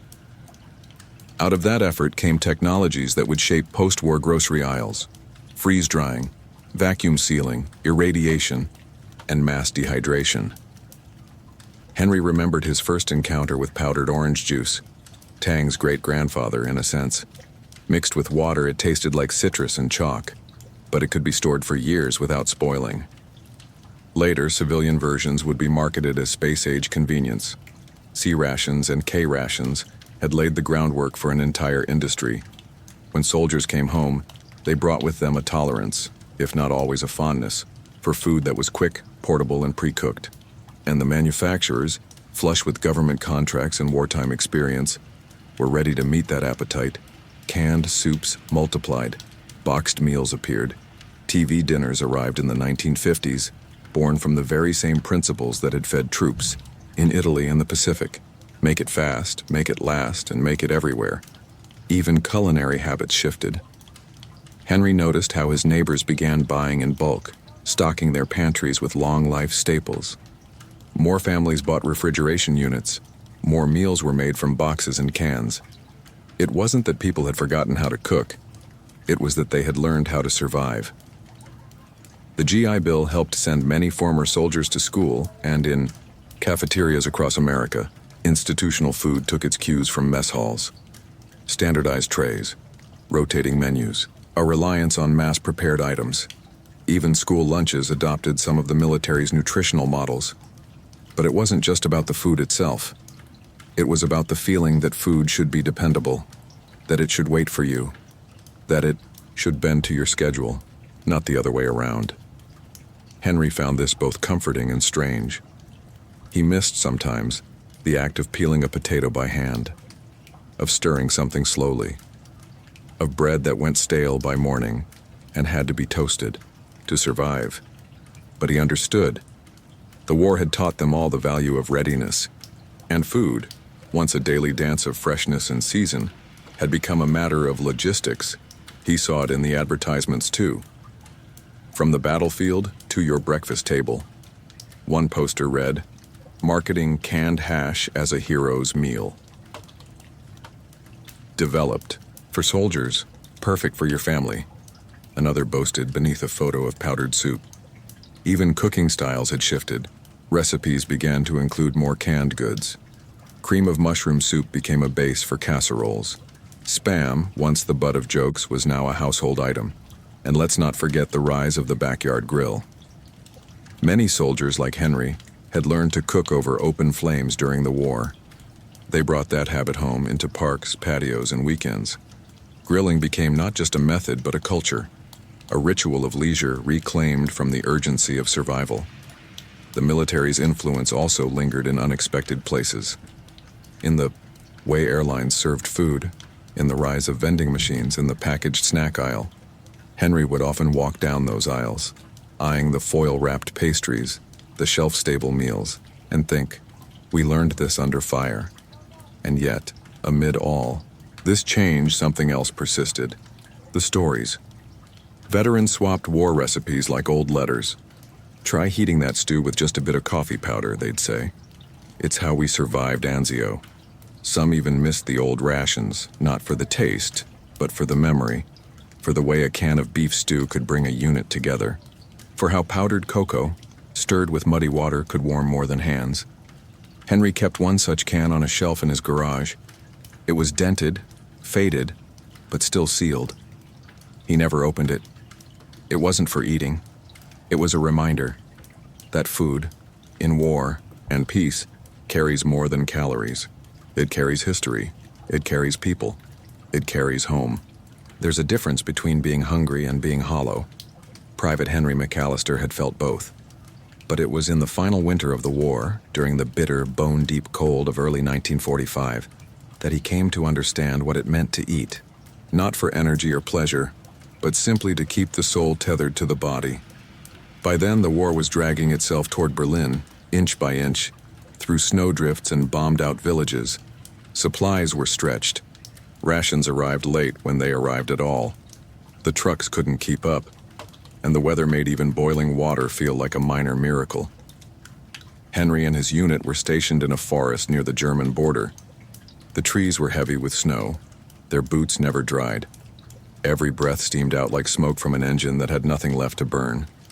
It was there, in a makeshift trench lined with frozen pine needles, that he learned the value of scraps. One morning, the cook, an old-timer named Briggs, handed out their breakfast: a single hard biscuit, 2 pieces of dry sausage, and a square of condensed milk that had been frozen into a pale brick. No coffee, no warmth. Just the knowledge that it might be days before the next proper meal. Henry tucked the sausage into his coat to thaw slowly against his chest. He cracked the biscuit in half, watching as the edges crumbled into the snow like dust. He saved the milk block for later. You ration the rations, Briggs always said. Even hope runs better on half a stomach. Lunch was no better. A spoonful of beans scraped from the bottom of a shared pot. They had been reheated 3 times and tasted faintly of wood smoke and desperation. Still, they were passed around, like treasure. That night, as the wind howled and ice crept into every seam of his coat, Henry huddled with Jenkins and another soldier named Rowley. They didn't speak much. They just unwrapped their rations with cold hands and chewed slowly, staring into the flicker of a small fire that could barely be called flame. Rowley pulled out a crust of bread, something he'd saved from days earlier. It was rock hard, brittle as kindling. But he broke it in 3. We eat, we last, he said, even if it's crumbs. Crumbs became currency. Broken crackers were carefully collected in pouches. Powdered drink mixes were stirred into snow and sipped like wine. Even the grease from canned meat, usually wiped away, was now considered flavor. It was spread onto biscuits or stirred into stew to give it substance. Henry watched one soldier extract a single bouillon cube from his sock, dissolve it in a helmet cup of hot water, and sip it like broth. He closed his eyes after each sip, as if imagining it was beef bourguignon instead of salt and water. We don't cook, Jenkins said one night. We imagine the food into existence. Yet even in that scarcity, soldiers found ways to share. It was never about fullness. It was about fairness. When Henry came across a half-empty can of peaches left behind in a shelled-out farmhouse, he didn't hoard it. He brought it back to camp. They each took a spoonful, closing their eyes to let the syrup rest on their tongues. Just a second longer. That's how heaven must taste, Jenkins whispered. Foraging, too, became a necessity. In the forests, they dug beneath snow for wild onions. They roasted chestnuts if they could find them. Some gnawed on roots or stripped bark from trees, hoping for sap. A rabbit, once caught, fed a dozen men when stretched with carrots and biscuit. Dumplings. Henry never forgot the night they roasted a potato they had found frozen in a German barn cellar. They split it 4 ways. It was earthy, steaming, real. It tasted like something grown, not canned. Something that remembered the sun. And always, there was salt. If they had it. Salt was precious. A pinch of it could turn boiled cabbage into something edible. Men carried it in pouches made from torn socks. They traded it for chocolate, for bandages, for extra boots. Water was boiled with pine needles to create a kind of tea. Not pleasant, but hot. Hot mattered. Some nights when the snow fell thick and the world turned white and quiet, Henry would hold his tin of rations, unopened, just to feel its weight. It was a promise that hunger would not have the last word. He learned to chew slowly, to savor, to remember, because when there's almost nothing, the memory of something becomes enough. Later, back home, he could never throw away leftovers. He saved every crust, every heel of bread. He reused coffee grounds. His wife would smile and say, "The war's over, Henry," and he'd nod, but he'd still tuck away the smallest pieces of cheese in wax paper, just in case. Just in case hunger ever came calling again. But it wasn't fear that lingered. It was reverence. For every spoonful that got them through. For every soldier who broke bread when there was barely any to break. For every crumb that proved they were still human. There are meals where someone is missing, and the silence left in their absence speaks louder than any toast. Private Henry McAllister learned that early in the war, but it never got easier. Not in North Africa, not in Italy, not in France. There were always empty places, sometimes only noticed after the food was served, after someone had set down a plate by instinct, then hesitated, staring at the untouched tin. The fallen were remembered not with speeches, but with small rituals. A saved biscuit, an unopened can, a portion quietly set aside and later buried or left beside a tree. The first time Henry witnessed it, he was in Sicily. A mortar shell had caught 2 men during a scouting run. That night, the mess line was quiet. No one joked. The stew tasted like nothing, but Delaney, the cook, ladled 2 extra servings and placed them on a nearby stone. He didn't say a word. He just stood for a moment, spoon in hand, steam rising. Then he walked away. No one touched the plates. They stayed there until morning, the food congealed, the spoons resting at angles as if still waiting. After that, it became unspoken tradition. Whenever a soldier didn't come back, someone would remember their favorite meal. Jenkins recalled how one man loved corned beef hash even though most hated it. Said it reminded him of bar breakfast with his dad. He murmured once, stirring a pot. So when the man was lost in France, Jenkins found a way to serve that hash, despite the groans. For him, he said, just this once. Sometimes, it was simpler. A stick of gum set on a rock, a square of chocolate left near a foxhole, a cup of bitter coffee poured out slowly into the earth like an offering. Henry once carved a name into the side of a mess tin after a close friend, Raymond, was killed. He kept using that tin, never polishing away the scratch. It was a way to bring someone to every meal, a way to make sure they weren't completely gone. In winter, it was harder. Everything was colder, stiffer. But even then, men remembered. They warmed rations for 2. They passed cups in circles, with an extra pause. For the one who wouldn't take it, it wasn't mourning. Not exactly. It was presence. Food had a way of keeping people in the world a little longer, and those who lived on carried the memory through flavor. Henry once sat by a fire with a British soldier named Ellis who said, "I make tea every evening, even if it tastes like boots." My mate was a tea man, every day without fail. If I brew it, he's still here. It wasn't just soldiers. Civilians, too, held on to the fallen through food. In France, Henry met an elderly woman who had lost her husband and son in the same week. But every Sunday she still baked bread and set 2 places at her table. "They eat with me," she said simply, tearing the loaf. After the war, these habits followed the men home. Henry continued to keep one place set at Thanksgiving for whoever didn't make it. His wife understood. She even lit a small candle beside the plate. Not every year, just the ones when the ache came back a little stronger. Other veterans did the same in different ways. One always kept a tin of sardines in his pantry, unopened. Another planted a rosemary bush outside his door. For remembrance, he said, as the ancients once believed. Yet another cooked the same stew every February 12th, the day his best friend had died in Belgium. It wasn't grief. It was connection, and sometimes it was laughter. They told stories of bad cooks, of botched recipes, of someone accidentally setting the stew pot on fire. "Remember when Walker put sugar in the scrambled eggs?" Jenkins once said, chuckling. "We nearly fragged him." They laughed, and through the laughter, the ones who were gone lived a little longer. In Army reunions decades later, they still raised forks and mugs and remembered names. Not as heroes, but as eaters. As men who loved jam or hated beans, or always asked for seconds. Henry, now older, once sat at a long table with other veterans. The food was ordinary: roast chicken, mashed potatoes. But the conversation was rich. Each man brought a story, a memory served hot. When dessert came, apple, pie slightly overcooked, one man tapped his fork and said, "You know who would have loved this? Murphy. The crust could cut glass and he had the teeth for it." Everyone laughed, then paused, then raised their forks in quiet salute. It's easy to think that war is all about loss.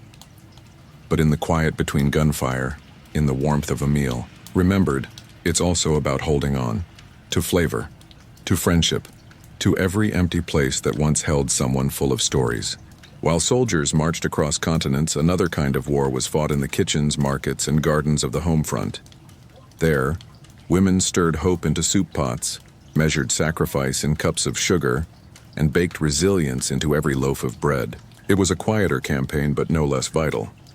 Private Henry McAllister never forgot the way his mother moved in the kitchen during those years. Even in memory, she wore an apron dusted with flour, her hands always busy. The radio played Glenn Miller. The oven door squeaked. The smell of something simple, always simple, floated through the house. She cooked like it mattered. Because it did. During World War II, food was rationed across the United States and in many Allied nations. Sugar, meat, coffee, butter, and canned goods were all limited. Families were issued ration books, and home cooks learned to stretch every meal like a tight budget. Every ounce counted. But if the war had taken ingredients, it had given something else in return: ingenuity. Women became culinary engineers. They found ways to substitute, to stretch, to reimagine. Eggs were replaced with vinegar and baking soda in cakes. Butter gave way to bacon fat. Milk was stretched with water. Gelatin, once a dessert base, became a binding agent for casseroles and mock meatloaves. Cookbooks were published by government agencies offering guidance on how to feed a family and fight the Axis. Titles like Victory Through Vegetables and Wartime Recipes for Thrifty Kitchens became kitchen Bibles. Henry remembered the smell of his mother's victory cake, made without eggs, without milk, sweetened with molasses. It crumbled differently, but it tasted like pride. Gardens bloomed in every backyard and city lot. Victory gardens, they were called. Posters encouraged families to grow their own food, to can it, preserve it, pickle it. Even apartment balconies bore pots of tomatoes and herbs. Henry's sister, only 12 at the time, was in charge of the carrots. She watered them every morning, even in the frost. "For the soup," she'd say, "so we don't run out." And when letters from the front came, or worse, telegrams, food became both comfort and ceremony. Neighbors brought casseroles, pies, loaves of bread wrapped in dishcloths. Grief was poured into baking pans and left on doorsteps with handwritten notes. Every community had its cooks, its healers of hunger and sorrow. There was Mrs. Farnsworth, who baked 3 times a week and left muffins on the church steps for anyone to take. There was young Lily Thompson, who made jam from wild berries and sold it for war bonds. There was old Mr. Green, a retired chef who taught children how to make soup stock from bones and scraps. And there were the letters, those lovingly detailed recipe pages tucked into envelopes and mailed to sons and husbands. They always began the same, in case you get the chance, or just something to remind you. Some were written on floral stationery, others on torn notebook pages. All were recipes of memory. Henry received one from his mother in 1943. It was for her sweet corn chowder. It included 3 ingredients he didn't have, and one instruction that read, "Stir like you mean it." He kept it in his breast pocket for 2 years. Women also cooked for the war effort in factories, canteens, and mobile kitchens.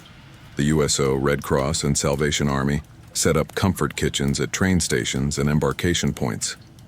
Volunteers, mostly women, served coffee, sandwiches, cookies. They offered smiles, warm meals, and reminders of home.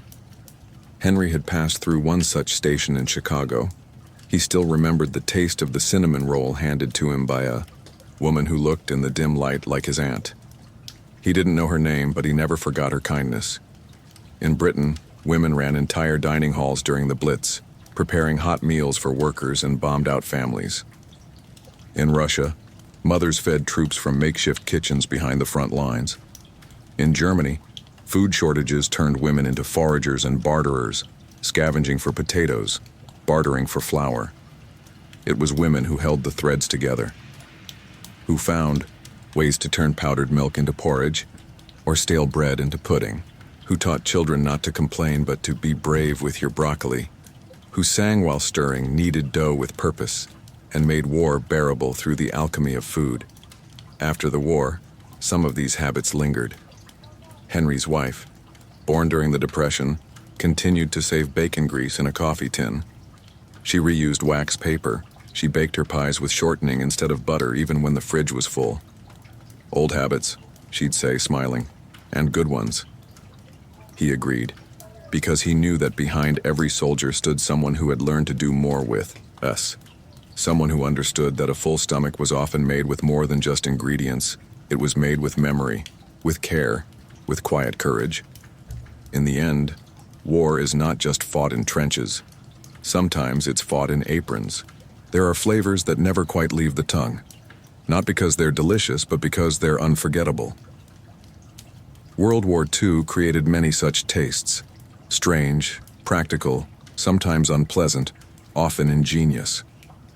They were foods born, not from hunger alone, but from the constraints of rationing, the ingenuity of food scientists, and the iron will of armies to keep their troops fed. Private Henry McAllister used to say, "You can always tell who's served by how they feel about Spam."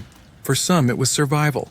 For others, trauma in a canned Spam, spiced pork shoulder and ham, suspended in its signature gelatin, was introduced by Hormel in the late 1930s, but it found its true fame on the battlefield. It didn't spoil. It didn't require refrigeration. It could be sliced, fried, boiled, baked, or eaten cold with a spoon.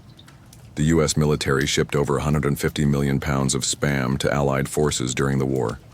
Soldiers joked that Spam stood for something posing as meat, yet it filled bellies, and forged loyalty in places where fresh meat was a distant dream. Henry remembered meals where the sizzle of Spam in a dented pan was the most comforting sound of the day. Add a cracker, a smear of mustard if you had it, and maybe a dab of jam if you were brave. Then there was powdered egg, the war's most contentious culinary invention. Made by spray-drying real eggs into a shelf-stable powder, it became a staple of both military rations and home-front cooking. Mixed with water and cooked carefully, it resembled scrambled eggs. Sort of. Henry could never decide if he hated or admired it. "Tastes like eggs filtered through a boot," Jenkins once said. "But they're warm and they're yellow, so what else can you ask for?" Canned cheese spread was another creation of necessity. It wasn't quite cheddar, not quite cream cheese, more like a salty, spreadable idea of cheese. It came in little tins, sometimes labeled cheese food, which didn't inspire confidence. Yet soldiers found ways to love it. Spread it on crackers, stir it into rice, melt it over meat. In foxholes across Europe, it became comfort food, reliable, Strange and oddly satisfying when nothing else was. Then there were the biscuits. Every army had their version. Britain had hardtack, dense and dry enough to double as building material. America's were bland, square, and eternally shelf-stable. You didn't eat them so much as negotiate with them. They crumbled if wet, shattered if dry, and soaked up every drop of soup like sponges. Henry learned to toast them on a bayonet tip over a flame. That helped. Another staple was the fruit bar, an early attempt at energy bars before the term existed. Made from dried fruit pulp, sugar, gelatin, and sometimes oats, it was chewy, sticky, and teeth-shatteringly sweet. Like a raisin's angry cousin, someone once said, but it provided calories. And it reminded some of candy from home, however, distant the resemblance. And then there was the infamous meat and beans ration. It came in a can roughly the size of a man's palm. Inside, ground beef, pinto beans, and a thick, oily sauce that clung to everything. Some loved it. Others refused to touch it. Henry tolerated it, especially when mixed with hot sauce or a spoonful of powdered cheese. In time, these foods acquired strange affection. They were loathed, then missed. They became part of a language shared only by those who had endured. After the war, many of these inventions crossed over into civilian life. Spam remained a kitchen staple, not just in America, but in places like Hawaii, South Korea, and the Philippines, where wartime exposure turned into lasting love. In Hawaii, Spam became breakfast food, served with eggs and rice. In Korea, it appeared in stews and gift boxes. Powdered eggs and canned cheese showed up in school lunches, relief programs, and food pantries. The post-war years were hungry, and these foods, cheap and plentiful, filled the gap. Even the biscuits found their way into supermarkets, rebranded and repackaged as crackers. And perhaps most curious of all, the D-ration chocolate bar, designed by the U.S. Army to be minimally palatable, so soldiers wouldn't eat it all at once. It was dense, bitter, and tough as a rock. It had just enough cocoa to be called chocolate. Soldiers joked that it could break teeth or stop a tank, yet it laid the groundwork for modern energy bars. Its descendants now fill gas station shelves, promising protein, endurance, and convenience. Henry, for his part, kept one unopened D-bar in his attic. He found it during a Foot Locker cleaning in 1967. It was still hard as ever. He never ate it. "It's not food," he said, tapping the bar thoughtfully. "It's history." That was the truth of it. These iconic wartime foods, however odd or unappetizing, became artifacts, symbols. Not because they were good, but because they were there. Because they fed men in trenches, on beaches, in skies and deserts. They carried stories, and sometimes that mattered more than flavor. In war, the line between friend and enemy is drawn in blood and barbed wire. But every now and then, when the shelling quiets and hunger humbles, food finds a way to erase the line, if only for a moment. Private Henry McAllister had once believed that an enemy was simply someone trying to kill you. But as the war wore on, and as he saw men collapse from fatigue as often as from bullets, he began to see the enemy not as monsters, but as mirrors.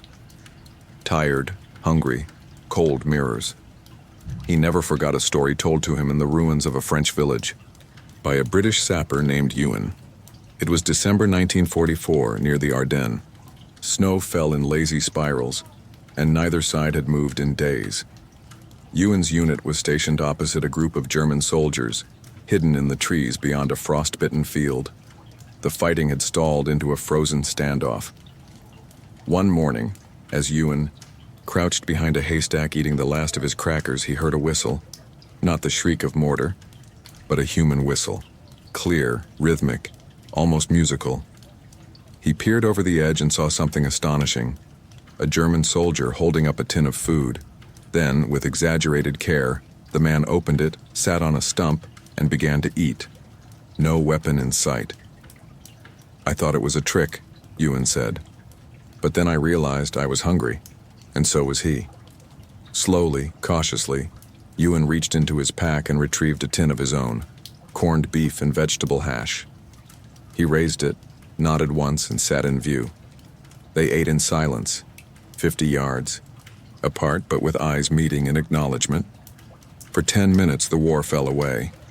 Henry had heard other stories like that, of a German medic offering bandages to a wounded American, along with half a bar of chocolate, of Russian and German soldiers on the Eastern Front sharing cigarettes during a lull, of Christmas Eves when soldiers from both sides sang the same carols, each in their own tongue. Even in POW camps, food became the softest language. Captured, Allied troops and their German captors occasionally exchanged meals, not often, not openly, but in quiet acts of humanity. A guard might slip an extra crust of bread. A prisoner might offer a handmade token in return. Henry met a former Luftwaffe mechanic years later at a veterans conference in Holland. They sat at a picnic table beneath fluttering flags, sipping coffee. "We were told Americans had everything," the German man said, "but I remember the look on your pilot's face when I gave him a boiled potato, like I'd handed him gold." Henry smiled. "You probably did. Food doesn't care about uniforms. It grumbles in the belly the same way for everyone. And when two men share a meal, even a bad one, it becomes harder to see them as less than human." In Italy, Henry once found himself in a shelled-out house with a small wine cellar. His squad had just driven out a German unit the night before. As he explored the rubble, he found a loaf of bread, mostly intact, sitting beside an opened tin of sardines. He paused. A fire had clearly been burning in the hearth hours earlier. Someone had sat here just like him, trying to forget the war over something warm. He sat down in the same spot and ate his own rations. He left the sardine tin untouched, but not out of disgust, out of respect. This was someone's dinner, he wrote in his notebook, and he never finished it. After the war, Henry kept collecting these stories. He read one about a group of American GIs who found themselves briefly sharing a barn with a handful of German teenagers, soldiers barely old enough to shave. The Americans had Spam. The Germans had black bread and pickles. They didn't speak. They just sat, traded bites, and passed around a flask of something that burned the throat but warmed the chest. No shots were fired that night, because hunger is not patriotic. It is not partisan. It is a need, and sometimes the smallest shared bite can be a greater truce than a treaty. Henry believed that if the war had been fought entirely over tables, with spoons instead of shells, perhaps things would have turned out differently. Perhaps peace could have come sooner. Not all enemies deserve mercy, but all humans deserve food. And in the most unexpected moments, through cracked hands, broken bread, and steaming cups held out in cold fingers, enemies glimpsed each other not as threats but as men, hungry men just like them. Years after the last battles were fought, when medals had been tucked away and uniforms packed in attic trunks, the war continued, in kitchens. Private Henry McAllister, now well into his 50s, could walk into any grocery store and find relics of the battlefield disguised as household staples. Not in bullet casings or camouflage packaging, but in the foods that had quietly made the journey from war rations to kitchen tables. Spam, powdered eggs, canned soup, crackers that seemed immune to time. At first, they had been symbols of necessity, later of frugality, and eventually of nostalgia. Because in the years following World War II, food was no longer just sustenance. It was memory. It was storytelling. It was a link between what had been endured and what had been saved. Henry's kitchen, like many others in post-war America, was a museum of the era. His wife, Louise, made casseroles using the same condensed soup recipes she'd learned during rationing. He still preferred instant coffee, though real beans sat in the cupboard. It wasn't about taste. It was about familiarity. "Strange how you miss things you used to curse," he'd say, stirring a packet of powdered cocoa. But it got us through. That means something. Veterans across the country echoed that sentiment. At community dinners, church potlucks, and veterans halls, old war recipes were passed around like artifacts. One popular dish was chipped beef on toast, nicknamed with a less polite term during the war. It had started as a barracks staple, dried beef and white sauce poured over bread, bland, efficient, and forgettable. But in the years that followed, it showed up in homes, in diners, even in school cafeterias.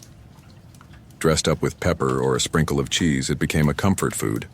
The same happened with biscuits and gravy, creamed corn, canned peaches served cold with powdered milk. These were the flavors of endurance. Children of veterans grew up on them. They didn't always know their origins, only that Dad likes his stew this way, or Mom says Grandma made this during the war.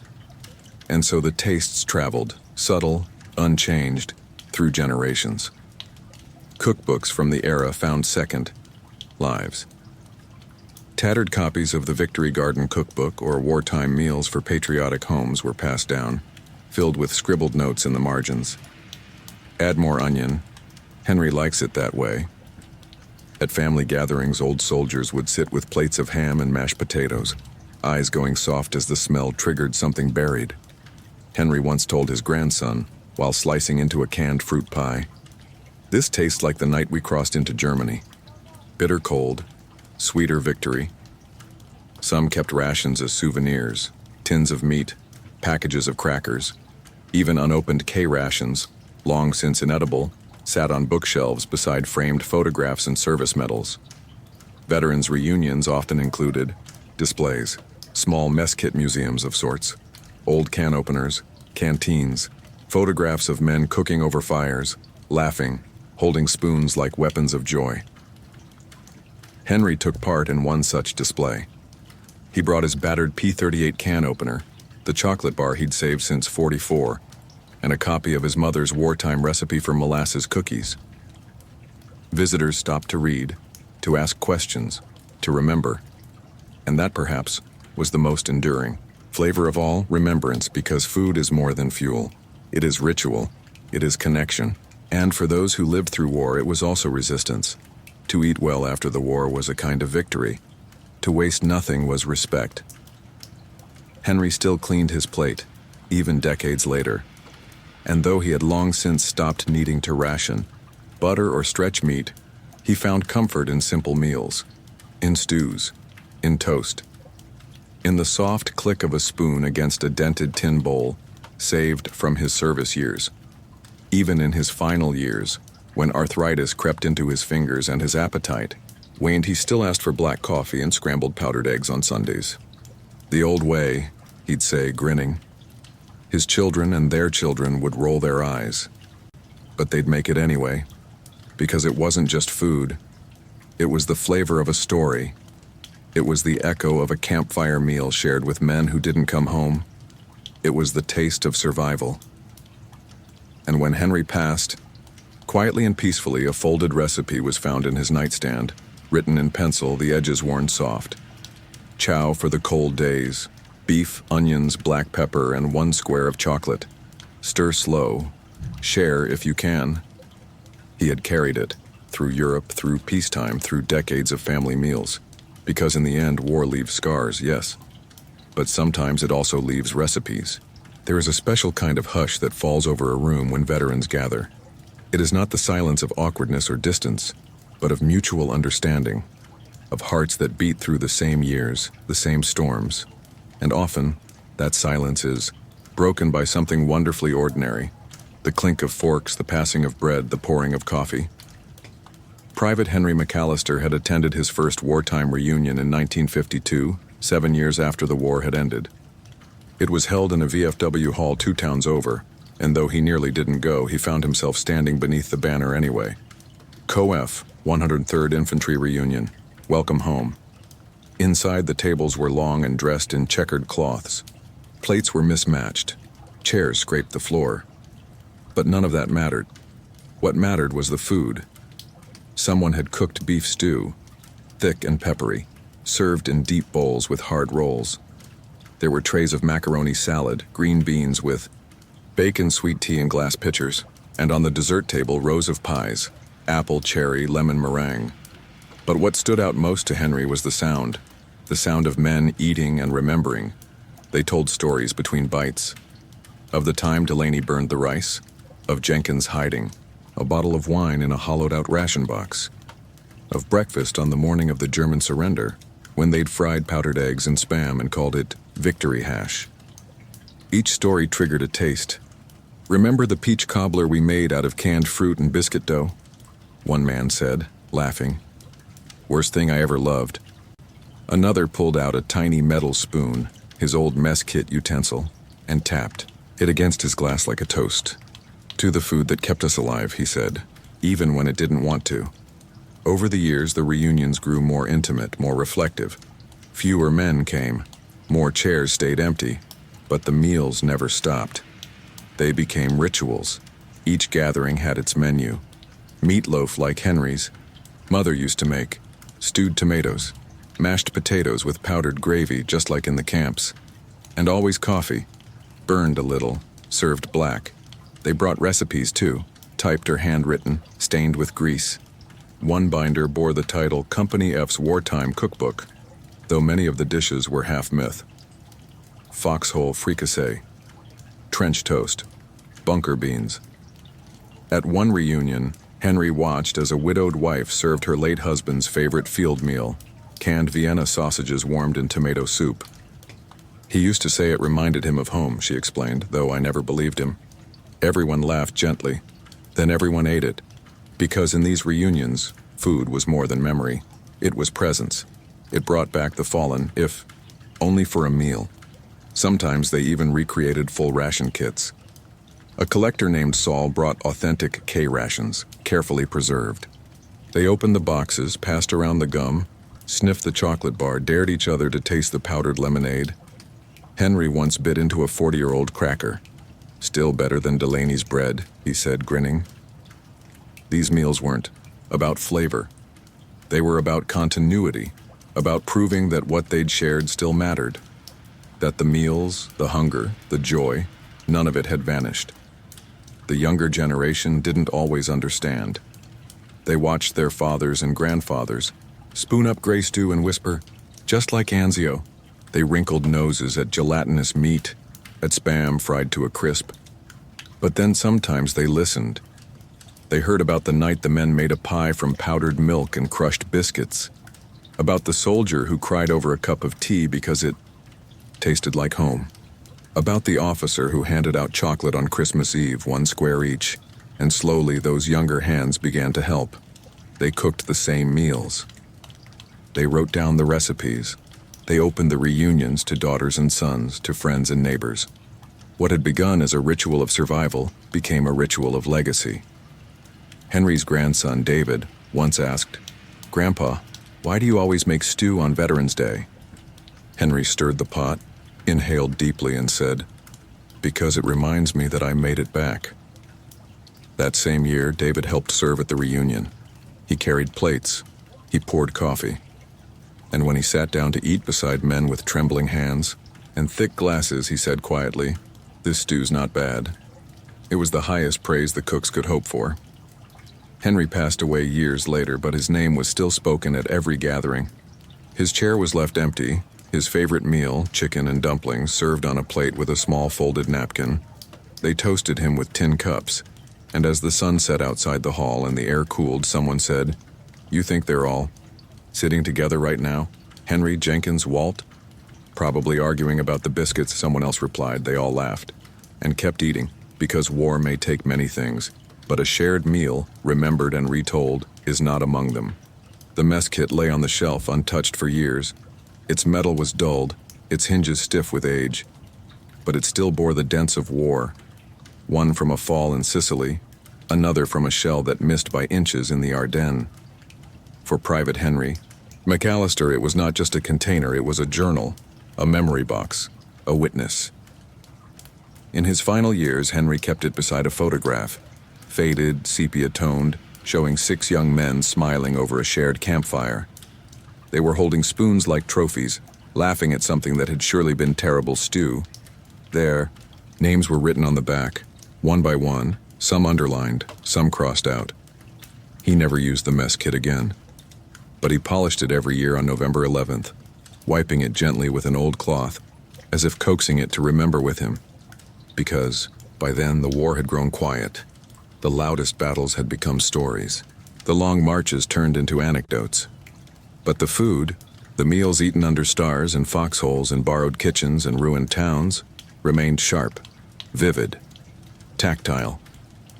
And in many ways, those meals had been the truest measure of time. Breakfast meant survival. Lunch meant luck. Dinner meant you had made it through another day. It wasn't always about being fed. Sometimes it was about being together, about splitting one chocolate square into 5 pieces, about saving the last cracker for someone who needed it more. Now, in the hush of twilight years, Henry could not eat canned beans without tasting the muddy field of Normandy.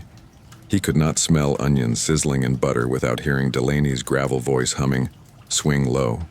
He could not sip instant coffee without remembering hands trembling from cold and fear, holding tin cups like holy chalices. Food had become the bridge. It spanned time. It reached across grief. It connected memory to the moment in ways nothing else could.